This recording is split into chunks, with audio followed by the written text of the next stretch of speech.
ꯃꯌꯥꯝꯕꯨ ꯑꯍꯥꯟꯕꯃꯛꯇꯗ ꯃꯈꯜ ꯃꯊꯦꯜ ꯃꯅꯤꯄꯨꯔ ꯐꯨꯜ ꯁ꯭ꯇꯣꯔꯤ ꯀꯂꯦꯛꯁꯟꯅ ꯃꯌꯥꯝꯕꯨ ꯇꯔꯥꯝꯅ ꯑꯣꯛꯆꯕꯒ ꯂꯣꯏꯅꯅ ꯏꯀꯣꯛꯅꯣꯟꯅ ꯈꯨꯔꯨꯝꯖꯔꯤ꯫ ꯉꯁꯤꯁꯨ ꯃꯌꯥꯝꯒꯤ ꯉꯥꯏꯍꯥꯛ ꯄꯣꯊꯥꯅꯕꯒꯤꯗꯃꯛ ꯃꯅꯤꯄꯨꯔꯤ ꯍꯣꯔꯔ ꯁ꯭ꯇꯣꯔꯤ ꯑꯃꯃꯨꯛ ꯄꯨꯗꯨꯅ ꯂꯥꯛꯆꯔꯤ꯫ ꯍꯣꯔꯔ ꯁ꯭ꯇꯣꯔꯤ ꯑꯁꯤꯒꯤ ꯃꯃꯤꯡ ꯁꯝ ꯀꯛꯄ ꯗꯖ꯫ ꯋꯥꯔꯤ ꯑꯁꯤꯅ ꯍꯤꯡꯂꯤꯕ ꯑꯃꯗꯤ ꯂꯩꯈꯤꯗ꯭ꯔꯕ ꯀꯅꯥꯒꯨꯝꯕꯤ ꯑꯃꯠꯇꯒ ꯃꯔꯤ ꯂꯩꯅꯖꯗꯦ꯫ ꯑꯏꯕꯅ ꯋꯥꯈꯜꯅ ꯁꯥꯒꯠꯆꯔꯒ ꯇꯥꯕꯤꯔꯤꯕꯁꯤꯡꯒꯤ ꯉꯥꯏꯍꯥꯛ ꯄꯣꯊꯥꯅꯕꯒꯤꯗꯃꯛꯇ ꯁꯦꯝꯖꯕ ꯋꯥꯔꯤꯅꯤ꯫ ꯍꯧꯖꯤꯛ ꯃꯌꯥꯝꯗ ꯈꯨꯗꯣꯜ ꯇꯝꯖꯔꯤ ꯃꯅꯤꯄꯨꯔꯤ ꯍꯣꯔꯔ ꯁ꯭ꯇꯣꯔꯤ ꯁꯝ ꯀꯛꯄ ꯗꯖ꯫ ꯑꯌꯨꯛꯀꯤ ꯃꯇꯝꯅꯤ꯫ ꯗꯖ ꯃꯍꯥꯛꯀꯤ ꯁꯝ ꯀꯛꯐꯝ ꯗꯨꯀꯥꯟ ꯑꯗꯨꯗ ꯃꯍꯥꯛ ꯃꯤꯑꯣꯏ ꯀꯌꯥ ꯁꯝ ꯀꯛꯇꯨꯅ ꯂꯩꯔꯤ꯫ ꯃꯍꯥꯛꯅ ꯁꯝ ꯀꯛꯂꯤꯕ ꯃꯐꯝꯁꯦ ꯌꯥꯝꯅ ꯈꯨꯗꯣꯡ ꯆꯥꯕ ꯃꯐꯝ ꯑꯃ ꯍꯥꯏꯕꯗꯨꯗꯤ ꯑꯣꯏꯗꯦ꯫ ꯃꯍꯥꯛꯅ ꯁꯝ ꯀꯛꯂꯤꯕ ꯃꯐꯝ ꯑꯁꯤꯗꯒꯤ ꯈꯔ ꯆꯠꯂꯒ ꯔꯦꯜꯋꯦ ꯁ꯭ꯇꯦꯁꯟ ꯑꯃ ꯂꯩ꯫ ꯑꯗꯨꯒ ꯃꯍꯥꯛꯅ ꯁꯝ ꯀꯛꯂꯤꯕ ꯗꯨꯀꯥꯟ ꯑꯗꯨꯗꯒꯤ ꯃꯃꯥꯡ ꯈꯔ ꯆꯠꯈꯠꯂꯒ ꯔꯦꯜ ꯒꯥꯔꯤꯒꯤ ꯂꯝꯕꯤꯁꯨ ꯂꯩꯈ꯭ꯔꯦ꯫ ꯍꯥꯏꯔꯤꯕ ꯗꯖꯒꯤ ꯗꯨꯀꯥꯟ ꯑꯁꯤꯗ ꯃꯤꯑꯣꯏ ꯀꯌꯥ ꯑꯃ ꯁꯝ ꯀꯛꯅꯕꯒꯤꯗꯃꯛꯇ ꯂꯥꯛꯏ꯫ ꯃꯗꯨꯒꯤ ꯃꯔꯝꯗꯤ ꯗꯖ ꯍꯥꯏꯔꯤꯕ ꯁꯝ ꯀꯛꯄꯒꯤ ꯗꯨꯀꯥꯟ ꯑꯗꯨ ꯅꯠꯇꯕ ꯑꯇꯣꯞꯄ ꯁꯝ ꯀꯛꯐꯝ ꯗꯨꯀꯥꯟ ꯑꯃꯠꯇ ꯂꯩꯇꯦ꯫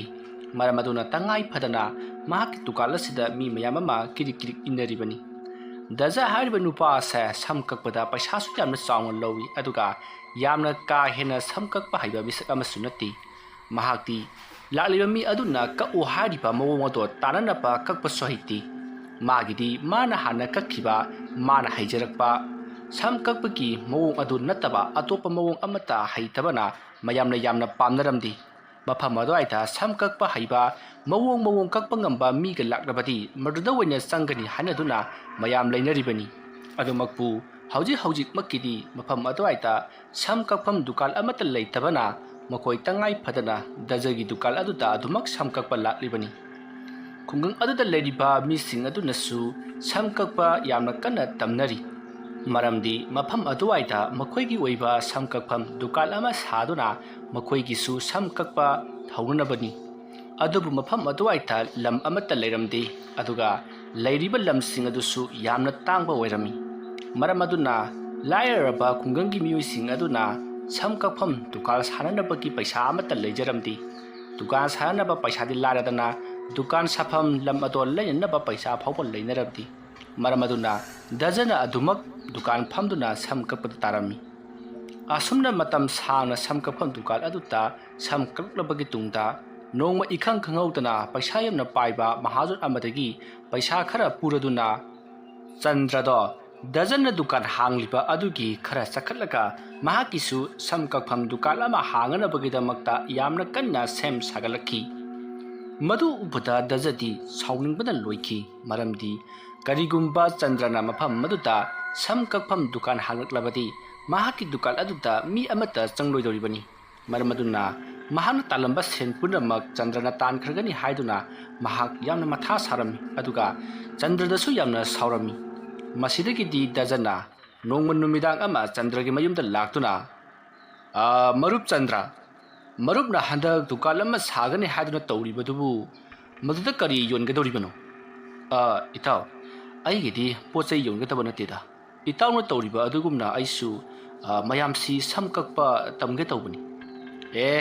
अदुगी ओइरगदी इताव मफम स्वाइदगी खरा हंतोक्लगा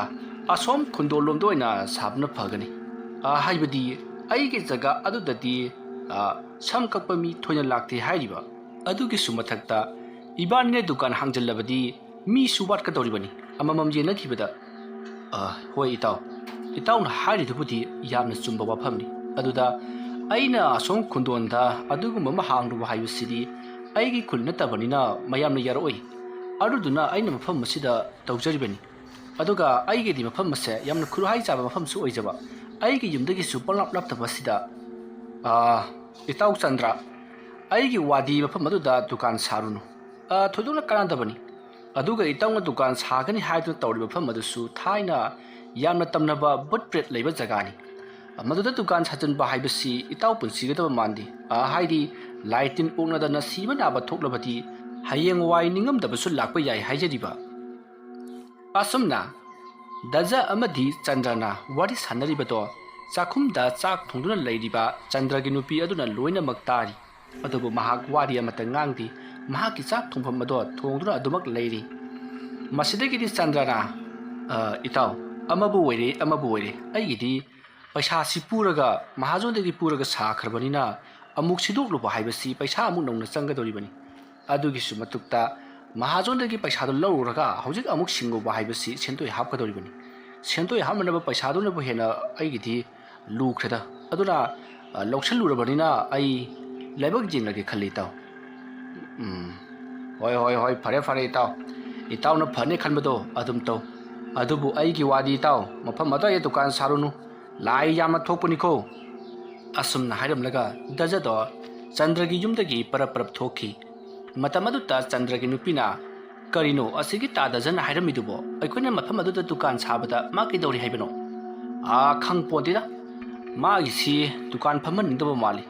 ꯃꯐꯝ ꯑꯗꯨꯗ ꯑꯩꯈꯣꯏꯅ ꯁꯝ ꯀꯛꯐꯝ ꯗꯨꯀꯥꯟ ꯑꯃ ꯍꯥꯡꯈ꯭ꯔꯕꯗꯤ ꯃꯥꯒꯤꯗ ꯃꯤ ꯆꯪꯂꯛꯂꯔꯣꯏ ꯍꯥꯏꯗꯅ ꯄꯥꯈꯠꯂꯤꯕ꯭ꯔꯥ ꯀꯔꯤꯅꯣ ꯀꯗꯥꯏꯗꯒꯤ ꯆꯪꯅꯤꯒꯦ ꯁꯦꯟꯅ ꯗꯃꯥ ꯑꯃ ꯂꯧꯔꯤꯕ ꯑꯗꯨꯒ ꯁꯝ ꯀꯛꯄꯤꯅꯤꯅ ꯃꯑꯣꯡꯁꯨ ꯀꯛꯄ ꯍꯩꯇꯕꯁꯤꯕꯣ ꯍꯩ ꯃꯤ ꯇꯥꯔꯤꯅꯤ ꯅꯪꯕꯣ ꯌꯥꯔꯁꯦ ꯅꯪꯒꯤ ꯆꯥꯛ ꯊꯣꯡꯕꯗꯨꯕꯨ ꯑꯗꯨꯝ ꯂꯣꯏꯁꯤꯜꯂꯨꯆꯣ ꯑꯁꯨꯝꯅ ꯆꯟꯗ꯭ꯔ ꯑꯃꯗꯤ ꯃꯍꯥꯛꯀꯤ ꯅꯨꯄꯤ ꯋꯥꯔꯤ ꯋꯥꯇꯥꯏ ꯁꯥꯟꯅꯗꯨꯅ ꯌꯨꯝ ꯑꯗꯨꯗ ꯂꯩꯍꯧꯏ ꯗꯖꯥ ꯃꯁꯥ ꯑꯗꯨ ꯌꯥꯝꯅ ꯁꯥꯎꯅꯤꯡꯅ ꯀꯔꯤ ꯇꯧꯒꯗꯕꯅꯣ ꯈꯪꯗꯅ ꯃꯨꯡꯆꯨꯛ ꯅꯨꯡꯖꯥꯟꯅꯅ ꯂꯥꯛꯏ ꯑꯁꯨꯝꯅ ꯂꯥꯛꯄꯗ ꯃꯍꯥꯛꯀꯤ ꯃꯔꯨꯞ ꯑꯃꯅ ꯗꯖꯥ ꯀꯔꯤꯅꯣ ꯅꯪꯕꯨ ꯃꯊꯥ ꯌꯥꯝꯅ ꯁꯥꯅ ꯎꯏꯗ ꯑꯁ ꯏꯇꯥꯎ ꯑꯩꯁꯤ ꯑꯁꯦꯡꯕꯒꯤ ꯑꯣꯏꯅ ꯃꯊꯥ ꯌꯥꯝꯅ ꯁꯥꯔꯕꯅꯤꯅꯦ ꯑꯩ ꯉꯥꯏꯈꯣꯅꯦ ꯀꯔꯤ ꯃꯊꯥꯅꯣꯅꯦ ꯂꯥꯎ ꯑꯁꯤꯗ ꯐꯝꯂꯒ ꯋꯥꯔꯤ ꯁꯥꯁꯤ ꯑꯁꯨꯝꯅ ꯗꯖꯥ ꯑꯃꯗꯤ ꯃꯍꯥꯛꯀꯤ ꯃꯃꯥꯟꯅꯕ ꯑꯗꯣ ꯃꯈꯣꯏ ꯑꯅꯤ ꯃꯐꯝ ꯑꯃꯗ ꯐꯝꯗꯨꯅ ꯋꯥꯔꯤ ꯁꯥꯟꯅꯩ ꯃꯇꯝ ꯑꯗꯨꯗ ꯗꯖꯥꯅ ꯑꯁ ꯑꯩꯅ ꯍꯟꯗꯛ ꯗꯨꯀꯥꯟ ꯍꯥꯡꯂꯤꯕ ꯑꯗꯨꯒꯤ ꯍꯦꯛ ꯅꯥꯀꯟꯗ ꯃꯔꯨꯞ ꯆꯟꯗ꯭ꯔꯒꯤꯁꯨ ꯗꯨꯀꯥꯟ ꯑꯃ ꯍꯥꯡꯖꯤꯜꯂꯛꯂꯦ ꯑꯗꯨꯁꯨ ꯃꯥꯁꯨ ꯁꯝ ꯀꯛꯀꯅꯤ ꯍꯥꯏꯔꯤ ꯀꯔꯤꯒꯨꯝꯕ ꯃꯥꯅ ꯑꯗꯨꯝꯅ ꯁꯝ ꯀꯛꯄꯗꯨ ꯃꯌꯥꯝꯅ ꯍꯦꯟꯅ ꯄꯥꯝꯅꯈꯤꯕ ꯑꯣꯏꯔꯒꯗꯤ ꯑꯩꯉꯣꯟꯗ ꯃꯤ ꯆꯪꯕꯒꯤ ꯆꯥꯡ ꯋꯥꯠꯀꯗꯧꯔꯤꯕꯅꯤ ꯑꯗꯨꯝꯅꯒ ꯋꯥꯊꯔꯛꯂꯕꯗꯤ ꯑꯩꯒꯤ ꯂꯥꯛꯂꯤꯕ ꯊꯥꯒꯤ ꯂꯥꯛꯂꯤꯕ ꯄꯩꯁꯥꯁꯦ ꯃꯁꯤ ꯌꯥꯝꯅ ꯍꯟꯊꯈꯤꯗꯧꯔꯤꯕꯅꯤ ꯏꯇꯥꯎ ꯍꯣꯏꯅꯦ ꯑꯗꯨꯁꯨ ꯆꯨꯝꯃꯤꯅꯦ ꯑꯗꯣ ꯀꯩꯗꯧꯁꯦꯕ ꯑꯩ ꯀꯩꯗꯧꯒꯗꯧꯕꯅꯣ ꯈꯪꯗ꯭ꯔꯦ ꯏꯇꯥꯎ ꯑꯩꯕꯨ ꯃꯥꯒꯤ ꯗꯨꯀꯥꯟꯗꯨ ꯁꯥꯕ ꯉꯝꯗꯅꯕ ꯃꯥꯏꯕ ꯃꯥꯏꯕꯤ ꯇꯧꯔꯒ ꯃꯍꯥꯛꯁꯤ ꯍꯥꯠꯇꯣꯛꯁꯤꯔ ꯈꯜꯂꯤꯕꯅꯤ ꯀꯩꯗꯧꯕꯒꯤ ꯃꯥꯏꯕ ꯃꯥꯏꯕꯤ ꯇꯥꯟꯅꯔꯨꯅꯦꯒꯤꯅꯦ ꯃꯥ ꯑꯃ ꯍꯥꯠꯇꯣꯛꯄꯗ ꯀꯅꯥꯅ ꯀꯔꯤ ꯍꯥꯏꯗꯣꯏꯅꯣ ꯑꯗꯨꯒꯤ ꯋꯥꯗꯤꯅꯦ ꯀꯔꯤꯝꯇ ꯈꯜꯂꯨꯅꯨ ꯑꯩꯒꯤꯁꯨ ꯃꯤ ꯌꯥꯝꯅ ꯂꯩ ꯀꯩꯗꯧꯔꯒꯦ ꯑꯉꯥꯡ ꯃꯆꯥ ꯑꯃꯅꯤꯗ ꯄꯥꯎ ꯄꯤꯈꯤꯕꯗꯅꯦ ꯅꯣꯡꯉꯥꯟꯕꯒꯅꯦ ꯑꯗꯨꯝ ꯄꯥꯎ ꯅꯨꯡꯉꯥꯏꯕ ꯇꯥꯔꯗꯧꯅꯤ ꯑꯁꯦꯡꯕ ꯋꯥꯔꯅꯦ ꯅꯪꯅ ꯍꯥꯏꯔꯤꯁꯤꯕꯨ ꯏꯇꯥꯎ ꯑꯁ ꯗꯖꯥ ꯅꯪꯁꯦ ꯑꯩ ꯊꯥꯖꯗ꯭ꯔꯤ ꯃꯥꯜꯂꯦ ꯍꯧꯖꯤꯛ ꯐꯥꯎꯕ ꯑꯗꯨꯒꯤ ꯅꯠꯇꯦꯗ ꯑꯗꯣ ꯁꯦꯟ ꯊꯨꯝꯗꯤ ꯀꯌꯥꯝ ꯍꯥꯏꯔꯛꯀꯅꯤ ꯃꯗꯨꯗꯤ ꯑꯩ ꯍꯥꯏꯕ ꯉꯝꯗ꯭ꯔꯦ ꯑꯉꯥꯡꯁꯤꯡꯗꯨꯒ उनरगा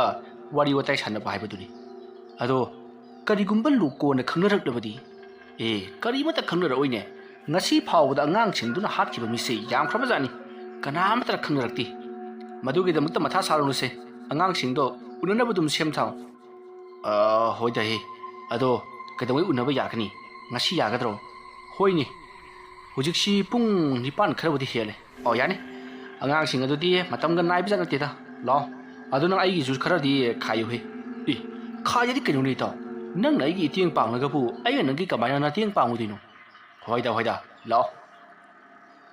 asumna daja amadi mahaki mamanaba makoi ani ato mi hatpa ngammi haiba gunda phada wana tawba angangsing aduki manakta lakli aduga angangsing aduga dajaga unaduna wari watai kaya ma sanari aduga chandragi masa do hatoklo aduga nakoina khangdena mawongda mahakul loisin kho hairi matamaduda angangsing aduna karimata khalugunu madugi damakta aikoina thopa tawkhrage hairkli madugi matung makoina paisa kayam pigedabano haibadusu madugi loina ma wari sanaraba matung daja amadi mahaki mamanaba yum lomda halakli angangsing aduna kaidongoi pangthu u haibano haiduna hangi matamaduda dajana nokoina phagadaba numit ama yenglaga hektama pangthokro tawadabu thabak adugi matangda kana amatana khanganarpa yaroi haiduna hauji angangsing aduda sinaramlaga daja amadi mahaki mamanaba do halakli matamaduda dajana mahaki mamanaba aduta yumda sangduna chak charu kisi aduga itaugisu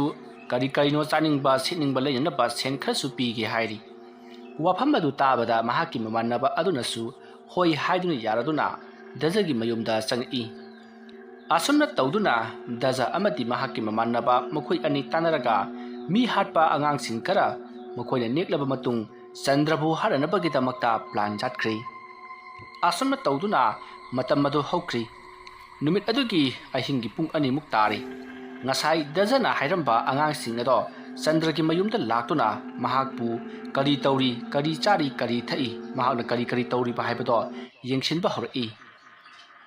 matam aduda dazagi masada karino khangdaba ngahan makai ka iman manadaba karigumba khara phawba hori maram adudi mahake yumki akoibada mi singna wari sanaduna chatpa amati kanagumba khara yum agi akoibada chatuna leibagi sawum masada phangki matam aduda Chandrana mapanda thoklaga yenglo sira haiduna khalli adubu ngasai dazana sauraga chatkiba adugi karigumba marab amadi sodina leiramgani haiduna mahak kiduna mapandadi thoktri masidagiti Chandragi yumgi akoibada mahakpu question chenaramba singado hajukti makoina karigumba khara khangbadagi makoi singado Chandragi yum adu thatoktuna makoi chatnakhri asumna tawduna matam madu hokri mathangi no ngali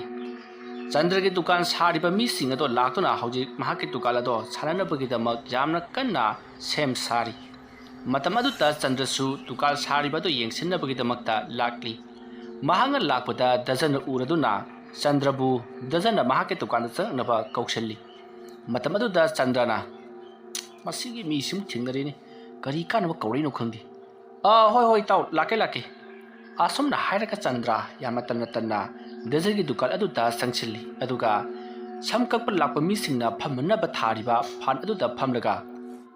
itaw daza kari legi nang naibu kawbabo matam adu da dazana itaw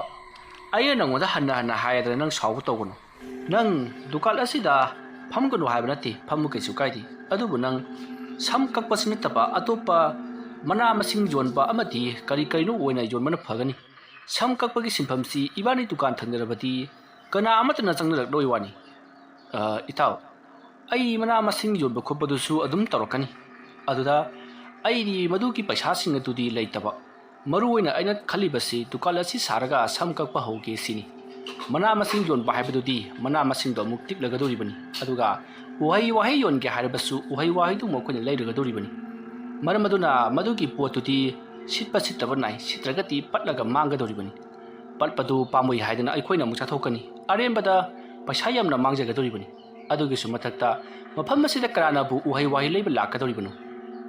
mafam masidagi train station ama leiribasisu mi thudunga lakpanati hoi taw aina phajana itawda haijabasida itawna yadrabanina itawna pamado adum tawbiro fare itaw lethokpiro asumna dazana hairapadu ta Chandra wa makha amuk taramdri mahak dazagi dukal adudagi thoroklaga mahake dukal saribadu yawsannanaba yengsinanaba mahak chatki matam aduda dazana Chandra da yamna sauna mahana haiba watadi haiduna sauna lehori mahana adumna tawribado samkakpa laklibasing adunasu loina khangi matam aduta mayamna daza tawjarasanu kaidorage aikhoidi nangi damakta adum samkakpa lakanida mana tawribasisu phai nakhoi ani changdra kaklabati aikhoina sida ngainaribasi ngainararoidobani